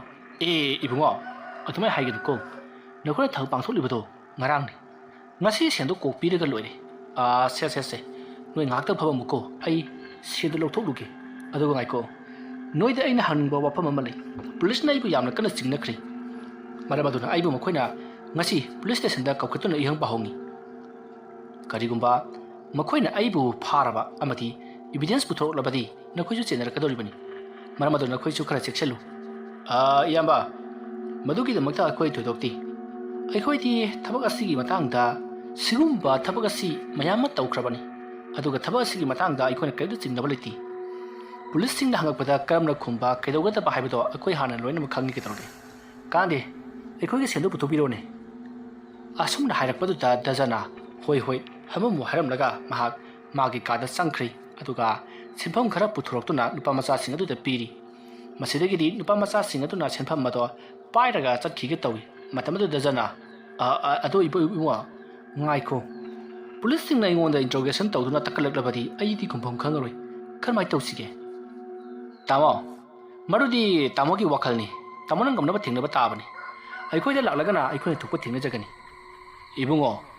ꯅꯈꯣꯏꯁꯨ ꯊꯕꯛ ꯑꯗꯨꯗ ꯆꯦꯟꯅꯔꯕꯅꯤꯅ ꯅꯈꯣꯏꯒꯤꯁꯨ ꯑꯣꯏꯕ ꯋꯥꯈꯜꯂꯣꯟ ꯂꯧꯁꯤꯡ ꯈꯔꯗꯤ ꯇꯥꯛꯑꯝꯃꯨ ꯑꯩꯗꯤ ꯃꯈꯣꯏꯅ ꯍꯦꯛ ꯐꯥꯔꯒ ꯐꯨꯕ ꯍꯧꯔꯛꯂꯕꯗꯤ ꯅꯈꯣꯏꯅ ꯄꯥꯡꯊꯣꯛꯈꯤꯕꯅꯤ ꯍꯥꯏꯕꯁꯦ ꯑꯣꯔ ꯂꯣꯏꯅꯃꯛ ꯍꯥꯏꯗꯣꯛꯀꯗꯧꯔꯤꯕꯅꯤ ꯋꯥꯐꯝ ꯑꯗꯨ ꯇꯥꯕꯗ ꯂꯥꯛꯂꯤꯕ ꯅꯨꯄꯥ ꯃꯆꯥꯁꯤꯡ ꯑꯗꯨꯒꯤ ꯈ꯭ꯋꯥꯏ ꯃꯀꯣꯛ ꯑꯗꯨꯅ ꯏꯌꯥꯝꯕ ꯀꯔꯤꯒꯨꯝꯕ ꯄꯨꯂꯤꯁꯁꯤꯡ ꯑꯗꯨꯅ ꯆꯟꯗ꯭ꯔꯒꯤ ꯃꯔꯝꯗ ꯍꯪꯂꯛꯂꯕꯁꯨ ꯏꯌꯥꯝꯕꯅ ꯑꯩ ꯈꯪꯗꯦ ꯍꯥꯏꯕꯁꯤꯇꯪ ꯈꯨꯝꯒꯗꯕꯅꯤ ꯑꯗꯨꯗꯤ ꯏꯌꯥꯝꯕ ꯑꯩꯈꯣꯏ ꯑꯃꯨꯛ ꯆꯠꯂꯒꯦꯅꯦꯀꯣ ꯑꯁꯨꯝꯅ ꯍꯥꯏꯔꯝꯂꯒ ꯃꯈꯣꯏꯁꯤꯡ ꯑꯗꯣ ꯆꯠꯈ꯭ꯔꯤ ꯃꯇꯝ ꯑꯗꯨꯗ ꯗꯖꯟꯅ ꯈꯜꯂꯤ ꯀꯔꯤꯅꯣ ꯃꯈꯣꯏꯅ ꯍꯥꯏꯔꯤꯕꯁꯤꯕꯨ ꯄꯨꯂꯤꯁꯅ ꯋꯥ ꯍꯪꯉꯒ ꯑꯩ ꯈꯪꯗꯦ ꯑꯩ ꯎꯍꯧꯗꯦꯅ ꯈꯨꯝꯃꯨ ꯍꯥꯏꯔꯤꯕꯁꯤꯕꯨ ꯑꯩꯒꯤ ꯅꯨꯃꯤꯠ ꯁꯨꯔ ꯄꯣꯏꯔꯦ ꯑꯁꯨꯝꯅ ꯈꯟꯗꯨꯅ ꯂꯩꯔꯤꯉꯩ ꯗꯖꯒꯤ ꯅꯨꯄꯤꯗꯣ ꯄ꯭ꯔꯞ ꯆꯪꯁꯤꯜꯂꯛꯂꯤ ꯑꯗꯨꯒ ꯏꯁꯤꯡ ꯑꯗꯣ ꯗꯖꯗ ꯄꯤ ꯃꯇꯝ ꯑꯗꯨꯗ ꯗꯖꯅ ꯏꯁꯤꯡ ꯑꯗꯣ ꯊꯛꯄ ꯍꯧꯏ ꯏꯁꯤꯡ ꯊꯛꯄꯗꯣ ꯂꯣꯏ ꯐꯥꯠꯇ꯭ꯔꯤꯉꯩꯗ ꯗꯖꯒꯤ ꯅꯨꯄꯤꯅ ꯀꯔꯤꯅꯣ ꯍꯧꯖꯤꯛ ꯅꯨꯄꯥ ꯃꯆꯥꯁꯤꯡꯗꯨꯅ ꯂꯥꯛꯂꯒ ꯍꯥꯏꯔꯝꯂꯤꯕꯗꯨꯕꯣ ꯇꯥꯃꯣꯁꯤꯕꯨ ꯃꯤꯒ ꯍꯥꯠꯂꯨꯔꯕ꯭ꯔꯕ ꯑꯩ ꯀꯔꯤꯅꯣ ꯏꯁꯤꯡꯐꯧ ꯊꯛꯄ ꯂꯣꯏꯗ꯭ꯔꯤ ꯂꯨꯇꯣꯟꯗ ꯂꯥꯛꯏꯗꯨ ꯀꯔꯤꯒꯤꯅꯣ ꯃꯤ ꯂꯨꯇꯣꯟꯅ ꯂꯥꯛꯄ ꯅꯠꯇꯦ ꯀꯔꯤꯒꯤ ꯁꯦꯅꯣ ꯍꯧꯖꯤꯛ ꯅꯨꯄꯥ ꯃꯆꯥꯁꯤꯡ ꯑꯗꯨꯗ ꯄꯤꯈ꯭ꯔꯤꯗꯨꯕꯣ ꯑꯩꯒꯤ ꯊꯕꯛ ꯑꯃꯒꯤꯗꯃꯛꯇꯅꯤ ꯀꯔꯤꯒꯤꯅꯣ ꯅꯪꯅ ꯑꯗꯨ ꯍꯪꯉꯤꯕꯗꯨꯗꯤ ꯇꯥꯃꯣ ꯃꯤꯅ ꯍꯥꯏꯅꯕꯗ ꯇꯥꯃꯣꯅꯅꯦ ꯆꯟꯗ꯭ꯔꯁꯦ ꯍꯥꯠꯄ ꯁꯣꯏꯗꯅ ꯑꯣꯏꯔꯝꯒꯅꯤ ꯍꯥꯏꯗꯅ ꯍꯥꯏꯅꯔꯤ ꯃꯗꯨ ꯑꯆꯨꯝꯕꯔꯕ ꯀꯅꯥꯅ ꯍꯥꯏꯕ ꯃꯗꯨ ꯀꯅꯥꯅ ꯍꯥꯏꯅꯣ ꯃꯤ ꯃꯆꯤꯟ ꯊꯤꯕꯅꯤꯀꯣ ꯇꯥꯃꯣ ꯉꯥꯏꯈꯣꯁꯦ ꯋꯥꯔꯤ ꯐꯖꯅ ꯁꯥꯟꯅꯈꯤꯁꯤ ꯀꯔꯤꯅꯣ ꯃꯤ ꯀꯔꯤꯅꯣꯕ ꯑꯩꯁꯤ ꯗꯨꯀꯥꯟꯗꯒꯤ ꯌꯥꯝꯅ ꯋꯥꯅ ꯍꯜꯂꯛꯂꯤꯕꯅꯤ ꯑꯗꯣ ꯃꯤꯅ ꯍꯥꯏꯅꯔꯤꯁꯤ ꯆꯨꯝꯕ꯭ꯔꯕ ꯑꯩꯉꯣꯟꯗꯗꯤ ꯂꯣꯠꯄꯤꯒꯅꯨ ꯑꯁ ꯑꯩꯅ ꯀꯔꯤ ꯂꯣꯠꯇꯣꯔꯤꯒꯦ ꯆꯟꯗ꯭ꯔꯗꯣ ꯑꯩꯒꯤ ꯏꯃꯥꯟꯅꯕꯅꯤ ꯃꯍꯥꯛꯁꯨ ꯗꯨꯀꯥꯟ ꯐꯝꯃꯒ ꯍꯤꯡꯖꯕꯅꯤ ꯑꯩꯁꯨ ꯍꯤꯡꯂꯤꯗꯅ ꯁꯤꯗꯕꯨ ꯑꯩꯅ ꯀꯔꯤꯒꯤ ꯍꯥꯠꯇꯣꯔꯤꯕꯅꯣ ꯃꯥꯕꯨ ꯑꯩꯒꯤ ꯌꯦꯡꯅꯕ꯭ꯔꯣ ꯇꯥꯃꯣ ꯃꯤꯅ ꯍꯥꯏꯅꯕ ꯋꯥꯐꯝꯗꯣ ꯑꯗꯨ ꯇꯥꯃꯣꯗ ꯍꯥꯏꯕꯒꯤ ꯋꯥꯅꯤ ꯍꯟꯗꯛ ꯆꯟꯗ꯭ꯔꯅ ꯗꯨꯀꯥꯟ ꯍꯥꯡꯕꯁꯦ ꯇꯥꯃꯣꯅ ꯌꯥꯝꯅ ꯁꯥꯎꯏ ꯍꯥꯏ ꯃꯔꯝ ꯑꯗꯨꯅ ꯇꯥꯃꯣꯅ ꯃꯤ ꯈꯔꯒ ꯂꯧꯇꯨꯅꯔꯒ ꯍꯥꯠꯄ ꯁꯣꯏꯗꯅ ꯑꯣꯏꯔꯝꯒꯅꯤ ꯍꯥꯏꯅꯤ ꯃꯤꯅ ꯍꯥꯏꯅꯕ ꯈꯨꯗꯤꯡꯃꯛ ꯂꯣꯏꯅ ꯆꯨꯝꯅꯗ꯭ꯔꯣ ꯃꯤꯅ ꯍꯥꯏꯅꯕ ꯈꯨꯗꯤꯡꯃꯛ ꯂꯣꯏꯅ ꯆꯨꯝꯅꯗ꯭ꯔꯕ ꯅꯨꯄꯤ ꯉꯥꯡꯉꯕ ꯖꯥꯠꯁꯤ ꯆꯠꯊꯣꯛꯑꯁꯦ ꯑꯁꯨꯝꯅ ꯗꯖꯅ ꯃꯍꯥꯛꯀꯤ ꯅꯨꯄꯤꯕꯨ ꯏꯟꯊꯣꯛꯂꯝꯂꯒ ꯃꯍꯥꯛꯀꯤ ꯀꯥꯗ ꯆꯠꯈꯤ ꯃꯇꯝ ꯑꯗꯨꯗ ꯗꯖꯒꯤ ꯅꯨꯄꯤꯅꯁꯨ ꯃꯁꯥꯗ ꯆꯤꯡꯅꯕ ꯈꯔꯗꯤ ꯐꯥꯎꯈꯤ ꯗꯖꯅ ꯑꯋꯥꯕ ꯇꯥꯒꯗ꯭ꯔꯥ ꯍꯥꯏꯅꯁꯨ ꯃꯍꯥꯛ ꯌꯥꯝꯅ ꯄꯥꯈꯠꯆꯔꯤ ꯁꯣꯝꯗꯅ ꯗꯖ ꯇꯧꯐꯝ ꯂꯥꯛꯐꯝ ꯑꯃꯠꯇ ꯈꯪꯗꯦ ꯃꯍꯥꯛ ꯀꯔꯤ ꯇꯧꯒꯗꯕꯅꯣ ꯍꯥꯏꯗꯨꯅ ꯐꯃꯨꯡꯗ ꯂꯣꯡꯅ ꯍꯤꯞꯇꯨꯅ ꯂꯩꯔꯤ ꯃꯁꯤꯗꯒꯤꯗꯤ ꯃꯍꯥꯛ ꯉꯁꯥꯏ ꯃꯍꯥꯛꯅ ꯗꯨꯀꯥꯟꯗ ꯂꯩꯔꯤꯉꯩ ꯃꯇꯝꯗ ꯈꯟꯈꯤꯕ ꯃꯥꯏꯕ ꯃꯥꯏꯕꯤ ꯇꯥꯟꯅꯗꯕ ꯌꯥꯗ꯭ꯔꯦ ꯍꯥꯏꯕꯗꯣ ꯈꯪꯂꯛꯂꯗꯨꯅ ꯃꯍꯥꯛ ꯃꯥꯏꯕ ꯑꯃ ꯊꯤꯅꯅꯕꯒꯤꯗꯃꯛ ꯄꯨꯛ ꯍꯧꯒꯠꯇꯨꯅ ꯃꯄꯥꯟꯗ ꯊꯣꯔꯛꯏ ꯃꯇꯝ ꯑꯗꯨꯗ ꯃꯍꯥꯛꯀꯤ ꯅꯨꯄꯤꯅ ꯀꯔꯤꯅꯣ ꯀꯗꯥꯏꯗ ꯑꯃꯨꯛ ꯆꯠꯀꯦ ꯍꯥꯏꯔꯤꯕꯅꯣ ꯑꯩ ꯑꯁꯤꯗ ꯊꯕꯛ ꯑꯃ ꯆꯠꯀꯗꯧꯔꯤꯕꯅꯤ ꯑꯩꯅ ꯍꯜꯂꯛꯄꯗꯅꯦ ꯅꯪ ꯌꯨꯝꯁꯤꯗ ꯂꯩꯔꯝꯃꯨꯀꯣ ꯀꯩꯅꯣ ꯍꯥꯏꯗꯨꯕꯣ ꯑꯩꯅ ꯌꯨꯝꯁꯤꯗ ꯂꯩꯇꯗꯅꯤ ꯀꯥꯏ ꯂꯩꯌꯨ ꯍꯥꯏꯔꯤꯕꯅꯣ ꯑꯗꯨꯅꯕꯨ ꯂꯩꯌꯨ ꯍꯥꯏꯔꯤꯕꯁꯤꯗꯤ ꯑꯩ ꯆꯠꯂꯦꯀꯣ ꯑꯁꯨꯝꯅ ꯍꯥꯏꯔꯝꯂꯒ ꯗꯖ ꯑꯃꯥꯏꯕ ꯑꯃ ꯊꯤꯔꯤꯕꯅꯤ ꯍꯥꯏꯗꯨꯅ ꯆꯠꯈ꯭ꯔꯤ ꯃꯁꯤꯗꯒꯤꯗꯤ ꯃꯍꯥꯛꯅ ꯊꯦꯡꯅꯕ ꯑꯍꯜ ꯂꯃꯟꯁꯤꯡꯗ ꯁ꯭ꯋꯥꯏꯗ ꯑꯐꯥꯎꯕ ꯑꯃꯥꯏꯕ ꯂꯩꯕ꯭ꯔꯥ ꯍꯥꯏꯗꯨꯅ ꯍꯪꯗꯨꯅ ꯑꯗꯨꯝ ꯂꯥꯛꯏ ꯃꯍꯥꯛꯅ ꯁꯨꯝ ꯂꯥꯛꯄꯗ ꯈꯨꯟꯗꯣꯜꯗ ꯑꯃꯥꯏꯕ ꯑꯃ ꯊꯦꯡꯅꯔꯤ ꯍꯥꯏꯔꯤꯕ ꯑꯃꯥꯏꯕ ꯑꯁꯤꯒꯤ ꯃꯃꯤꯡꯅ ꯏꯉꯣꯕ ꯀꯧꯏ ꯃꯇꯝ ꯑꯗꯨꯗ ꯗꯖꯅ ꯑꯃꯥꯏꯕ ꯏꯉꯣꯕꯒꯤ ꯃꯅꯥꯛꯇ ꯆꯪꯁꯤꯜꯂꯛꯂꯤ ꯑꯗꯨꯒ ꯏꯉꯣꯕꯗ ꯃꯍꯥꯛꯀꯤ ꯊꯣꯛꯈꯤꯕ ꯋꯥꯔꯤ ꯄꯨꯝꯅꯃꯛ ꯂꯣꯏꯅ ꯂꯤꯔꯤ ꯃꯇꯝ ꯑꯗꯨꯗ ꯑꯃꯥꯏꯕ ꯏꯉꯣꯕꯅ ꯉꯥꯏꯈꯣ ꯅꯪꯅ ꯃꯍꯥꯛꯄꯨ ꯂꯣꯏꯁꯤꯜꯂꯤꯕꯗꯨꯗꯤ ꯀꯔꯤ ꯃꯔꯝꯒꯤꯅꯣ ꯑꯣꯖꯥ ꯑꯩꯁꯤ ꯀꯔꯤ ꯍꯥꯏꯅ ꯇꯝꯒꯗꯕꯅꯣ ꯈꯪꯗ꯭ꯔꯤ ꯈꯟꯊꯍꯧꯇꯕ ꯋꯥꯈꯜ ꯑꯃꯅ ꯑꯩꯒꯤ ꯃꯔꯨꯞꯇꯣ ꯂꯣꯏꯁꯤꯟꯈ꯭ꯔꯦ꯫ ꯃꯍꯥꯛꯅ ꯐꯝꯂꯤꯕ ꯗꯨꯀꯥꯟ ꯑꯗꯣ ꯃꯍꯥꯛꯅ ꯁꯨꯝ ꯐꯝꯂꯕꯗꯤ ꯑꯩꯉꯣꯟꯗ ꯃꯤ ꯌꯥꯝꯅ ꯋꯥꯠꯂꯒꯅꯤ ꯈꯜꯂꯗꯨꯅ ꯑꯩꯅ ꯊꯕꯛ ꯑꯗꯣ ꯇꯧꯈꯤꯕꯅꯤ꯫ ꯑꯣ, ꯑꯗꯣ ꯍꯧꯖꯤꯛ ꯅꯉꯣꯟꯗ ꯀꯩꯗꯧꯔꯕ? ꯑꯗꯣ ꯑꯣꯖꯥꯅ ꯑꯃꯨꯛꯇꯪ ꯑꯩꯒꯤ ꯏꯁꯥꯗ ꯃꯍꯥꯛꯀꯤ ꯃꯊ꯭ꯋꯥꯏꯗꯨꯅ ꯌꯦꯠꯇꯅꯕ ꯑꯃꯨꯛꯇꯪ ꯍꯣꯠꯅꯕꯤꯌꯨ꯫ ꯀꯃꯥꯏꯅ ꯍꯣꯠꯅꯒꯗꯕꯅꯣꯅꯦ? ꯅꯪꯅ ꯍꯥꯏꯔꯤꯕꯗꯨꯕꯨ ꯀꯔꯤꯅꯣ? ꯍꯧꯖꯤꯛꯁꯤ ꯅꯪꯒꯤ ꯅꯁꯥꯗ ꯀꯩꯗꯧꯔꯦ ꯍꯥꯏꯕꯅꯣ? ꯑꯣꯖꯥ ꯃꯥꯏꯕ, ꯉꯁꯥꯏꯗꯨ ꯑꯩꯅ ꯗꯨꯀꯥꯟꯗ ꯊꯣꯡ ꯍꯥꯡꯂꯒ ꯃꯤ ꯂꯥꯛꯄ ꯉꯥꯏꯔꯤꯉꯩꯗ ꯆꯟꯗ꯭ꯔꯒꯤ ꯗꯨꯀꯥꯟ ꯃꯅꯨꯡ ꯑꯗꯨꯗ ꯀꯣꯔꯣꯛ ꯀꯣꯔꯣꯛ ꯀꯔꯤꯅꯣꯃ ꯇꯧꯏ꯫ ꯃꯇꯝ ꯑꯗꯨꯗ ꯑꯩꯅ ꯆꯟꯗ꯭ꯔꯒꯤ ꯗꯨꯀꯥꯟ ꯑꯁꯤꯕꯨ ꯃꯤ ꯂꯩꯅꯕ ꯖꯥꯠꯂꯅꯦ ꯍꯥꯏꯗꯨꯅ ꯆꯠꯇꯨꯅ ꯌꯦꯡꯂꯨꯕꯗꯗꯤ ꯗꯨꯀꯥꯟ ꯑꯗꯨꯒꯤ ꯊꯣꯡ ꯑꯗꯣ ꯁꯣ ꯂꯣꯟꯗꯨꯅ ꯂꯩꯔꯝꯃꯤ꯫ ꯑꯗꯨꯕꯨ ꯃꯅꯨꯡꯗꯗꯤ ꯃꯤ ꯂꯩꯕꯒꯤ ꯃꯈꯣꯜ ꯇꯥꯈꯤ꯫ ꯃꯁꯤꯗꯒꯤꯗꯤ ꯑꯩꯅ ꯆꯪꯁꯤꯟꯗꯨꯅ ꯃꯅꯨꯡꯗ ꯂꯩꯔꯤꯕꯗꯨ ꯀꯅꯥ ꯀꯅꯥꯅꯣ ꯍꯥꯏꯗꯨꯅ ꯍꯪꯂꯨꯕꯗꯗꯤ ꯑꯩꯒꯤ ꯏꯇꯥꯎ ꯆꯟꯗ꯭ꯔꯅ "ꯗꯥꯖꯥ, ꯑꯩꯅꯤꯅꯦ ꯅꯪꯕꯣ" ꯍꯥꯏꯗꯨꯅ ꯀꯧꯗꯨꯅ ꯑꯩꯕꯨ ꯇꯥꯟꯅꯔꯛꯄꯒꯤ ꯃꯑꯣꯡ ꯇꯧꯏ꯫ ꯃꯗꯨꯗꯒꯤ ꯑꯩ ꯀꯤꯗꯨꯅ ꯃꯐꯝ ꯑꯗꯨ ꯊꯣꯛꯇꯨꯅ ꯆꯦꯜꯂꯛꯈꯤꯕꯅꯤ꯫ ꯑꯣ, ꯑꯩ ꯂꯣꯏꯅꯃꯛ ꯚꯥꯞ ꯇꯥꯔꯦ꯫ ꯀꯗꯥꯏ ꯅꯪꯒꯤ ꯅꯈꯨꯠꯇꯣ ꯑꯩꯉꯣꯟꯗ ꯄꯤꯔꯛꯑꯣ, ꯑꯩ ꯌꯦꯡꯒꯦ꯫ ꯑꯁꯨꯝꯅ ꯍꯥꯏꯔꯒ ꯑꯃꯥꯏꯕ ꯏꯉꯣꯕꯅ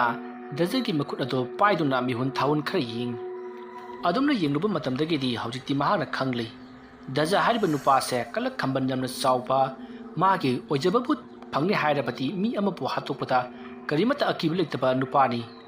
ꯑꯗꯨꯅ ꯃꯍꯥꯛꯅ ꯆꯟꯗ꯭ꯔꯕꯨ ꯍꯥꯠꯈꯤꯕꯅꯤ ꯍꯥꯏꯕꯁꯦ ꯍꯧꯖꯤꯛꯇꯤ ꯑꯃꯥꯏꯕ ꯏꯉꯣꯕꯅ ꯈꯪꯂꯤ꯫ ꯃꯗꯨ ꯈꯪꯂꯛꯄꯗ ꯑꯃꯥꯏꯕ ꯏꯉꯣꯕꯅ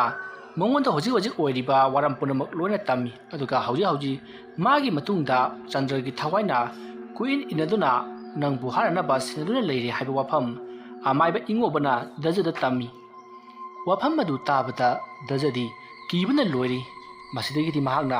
ꯑꯃꯥꯏꯕ ꯏꯉꯣꯕꯗ "ꯑꯣꯖꯥ ꯑꯃꯥꯏꯕ, ꯑꯗꯨꯗꯤ ꯑꯩ ꯍꯧꯖꯤꯛ ꯀꯔꯤ ꯇꯧꯒꯗꯕꯅꯣ? ꯑꯩꯕꯨ ꯆꯟꯗ꯭ꯔꯒꯤ ꯃꯈꯨꯠꯇꯒꯤ ꯑꯃꯨꯛꯇ ꯀꯟꯕꯤꯌꯨꯅꯦ ꯑꯣꯖꯥ." ꯑꯩ ꯍꯥꯏꯒꯦ ꯃꯨꯟꯅ ꯇꯥꯎ꯫ ꯅꯍꯥꯛꯅ ꯆꯟꯗ꯭ꯔꯒꯤ ꯃꯈꯨꯠꯇꯒꯤ ꯀꯟꯕꯤꯌꯨ ꯍꯥꯏꯔꯕꯗꯤ ꯍꯧꯖꯤꯛ ꯊꯤꯕ ꯈꯪꯗꯅ ꯃꯥꯡꯗꯨꯅ ꯂꯩꯔꯤꯕ ꯆꯟꯗ꯭ꯔꯒꯤ ꯃꯈꯨꯠ ꯑꯗꯣ ꯅꯍꯥꯛꯅ ꯊꯤꯗꯨꯅ ꯑꯩꯒꯤꯗ ꯄꯣꯔꯛꯀꯗꯕꯅꯤ꯫ ꯍꯧꯖꯤꯛ ꯃꯍꯥꯛꯀꯤ ꯃꯥꯡꯈ꯭ꯔꯤꯕ ꯃꯈꯨꯠ ꯑꯗꯨꯅ ꯅꯪꯕꯨ ꯍꯥꯠꯅꯒꯗꯕꯒꯤꯗꯃꯛ ꯁꯤꯟꯅꯗꯨꯅ ꯂꯩꯔꯤ꯫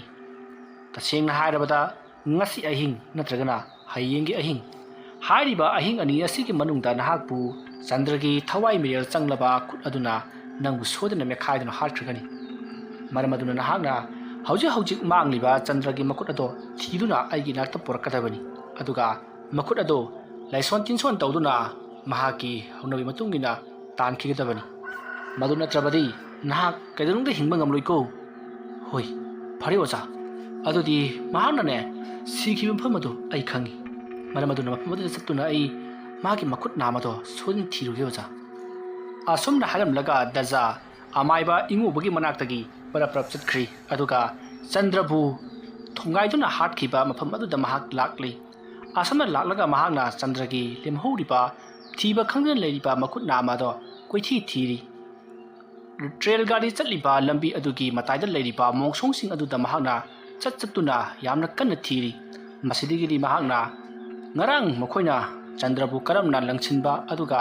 ꯆꯟꯗ꯭ꯔꯕꯨꯅ ꯀꯔꯝꯅ ꯊꯣꯝꯈꯤꯕ, ꯑꯗꯨꯒ ꯃꯍꯥꯛꯅ ꯀꯔꯝꯅ ꯇꯥꯕ, ꯑꯗꯨꯒ ꯃꯈꯨꯠ ꯃꯁꯥꯁꯤꯡ ꯑꯗꯨꯅ ꯀꯗꯥꯏ ꯖꯒꯥꯗ ꯆꯣꯡꯊꯣꯛꯂꯝꯒꯗꯕ ꯍꯥꯏꯗꯨꯅ ꯃꯍꯥꯛꯅ ꯋꯥꯈꯜ ꯇꯧꯔꯗꯨꯅ ꯃꯍꯥꯛ ꯀꯣꯏꯊꯤ ꯊꯤꯔꯤ꯫ ꯑꯁꯨꯝꯅ ꯃꯍꯥꯛꯅ ꯊꯛꯄ ꯆꯥꯕ ꯑꯃꯠꯇ ꯆꯪꯗꯕ ꯃꯈꯩ ꯀꯣꯏꯊꯤ ꯊꯤꯔꯛꯄꯅ ꯅꯨꯃꯤꯗꯥꯡ ꯑꯣꯏꯁꯤꯜꯂꯛꯂꯤ꯫ ꯅꯨꯃꯤꯗꯥꯡ ꯑꯣꯏꯁꯤꯜꯂꯛꯄ ꯑꯗꯨꯗ ꯗꯥꯖꯥꯗꯣ ꯀꯤꯕ ꯍꯧꯔꯛꯂꯤ꯫ ꯃꯁꯤꯗꯒꯤꯗꯤ ꯃꯍꯥꯛꯀꯤ ꯗꯨꯀꯥꯟ ꯑꯗꯨꯗ ꯁꯝ ꯀꯛꯄ ꯃꯤꯑꯣꯏ ꯀꯌꯥ ꯑꯃꯁꯨ ꯂꯥꯛꯂꯤ꯫ ꯑꯗꯨꯕꯨ ꯗꯥꯖꯥꯒꯤ ꯗꯨꯀꯥꯟ ꯑꯗꯨꯅ ꯊꯣꯡ ꯍꯥꯡꯉꯝꯗꯕꯗꯨꯗ ꯃꯈꯣꯏ ꯃꯊꯪ ꯍꯟꯈ꯭ꯔꯤ꯫ ꯃꯍꯥꯛꯀꯤ ꯗꯨꯀꯥꯟ ꯑꯗꯨꯗ ꯁꯝ ꯀꯛꯄ ꯂꯥꯛꯄ ꯃꯤꯁꯤꯡ ꯑꯗꯨ ꯎꯔꯕꯗꯤ ꯃꯍꯥꯛ ꯃꯣꯡꯁꯣꯡ ꯑꯃꯗ ꯆꯦꯟꯁꯤꯟꯗꯨꯅ ꯂꯣꯠꯂꯤꯕꯅꯤ꯫ ꯑꯁꯨꯝꯅ ꯇꯧꯗꯨꯅ ꯃꯇꯝ ꯑꯗꯨ ꯍꯧꯈꯤꯕꯅ ꯍꯧꯖꯤꯛꯇꯤ ꯐꯅ ꯌꯥꯝꯅ ꯊꯦꯡꯖꯤꯜꯂꯛꯂꯤ꯫ ꯁꯣꯝꯗ ꯗꯥꯖꯥꯗꯣ ꯆꯟꯗ꯭ꯔꯒꯤ ꯃꯥꯡꯂꯤꯕ ꯃꯈꯨꯠ ꯑꯗꯣ ꯍꯧꯖꯤꯛꯁꯨ ꯊꯤꯕ ꯂꯦꯞꯇ꯭ꯔꯤ꯫ ꯑꯁꯨꯝꯅ ꯃꯥꯅ ꯊꯤꯔꯛꯄꯅ ꯍꯧꯖꯤꯛꯇꯤ ꯅꯨꯃꯤꯠ ꯐꯅ ꯌꯥꯝꯅ ꯊꯦꯡꯖꯤꯜꯂꯛꯂꯤ꯫ ꯃꯇꯝ ꯑꯗꯨꯗ ꯃꯍꯥꯛꯀꯤ ꯃꯇꯨꯡꯂꯣꯝꯗꯒꯤ ꯀꯅꯥꯒꯨꯝꯕ ꯈꯣꯟꯖꯦꯜ ꯑꯃꯅ "ꯗꯥꯖꯥ, ꯀꯔꯤꯅꯣ ꯅꯪꯅ ꯊꯤꯔꯤꯕꯗꯨꯕꯣ?" ꯑꯗꯨꯝꯅ ꯍꯪꯂꯛꯄ ꯑꯗꯨꯗ ꯗꯥꯖꯥ ꯃꯃꯥꯏ ꯐꯠ ꯂꯩꯊꯣꯔꯛꯏ꯫ ꯑꯗꯨꯝꯅ ꯂꯩꯊꯣꯔꯛꯄ ꯑꯗꯨꯗ ꯆꯟꯗ꯭ꯔꯒꯤ ꯗꯨꯀꯥꯟ ꯃꯃꯥꯡ ꯑꯗꯨꯗ ꯀꯅꯥꯒꯨꯝꯕ ꯑꯃ ꯂꯦꯞꯇꯨꯅ ꯂꯩꯔꯤꯕꯗꯣ ꯗꯥꯖꯥꯅ ꯎꯏ꯫ ꯃꯗꯨ ꯎꯕꯗ ꯗꯥꯖꯥꯅ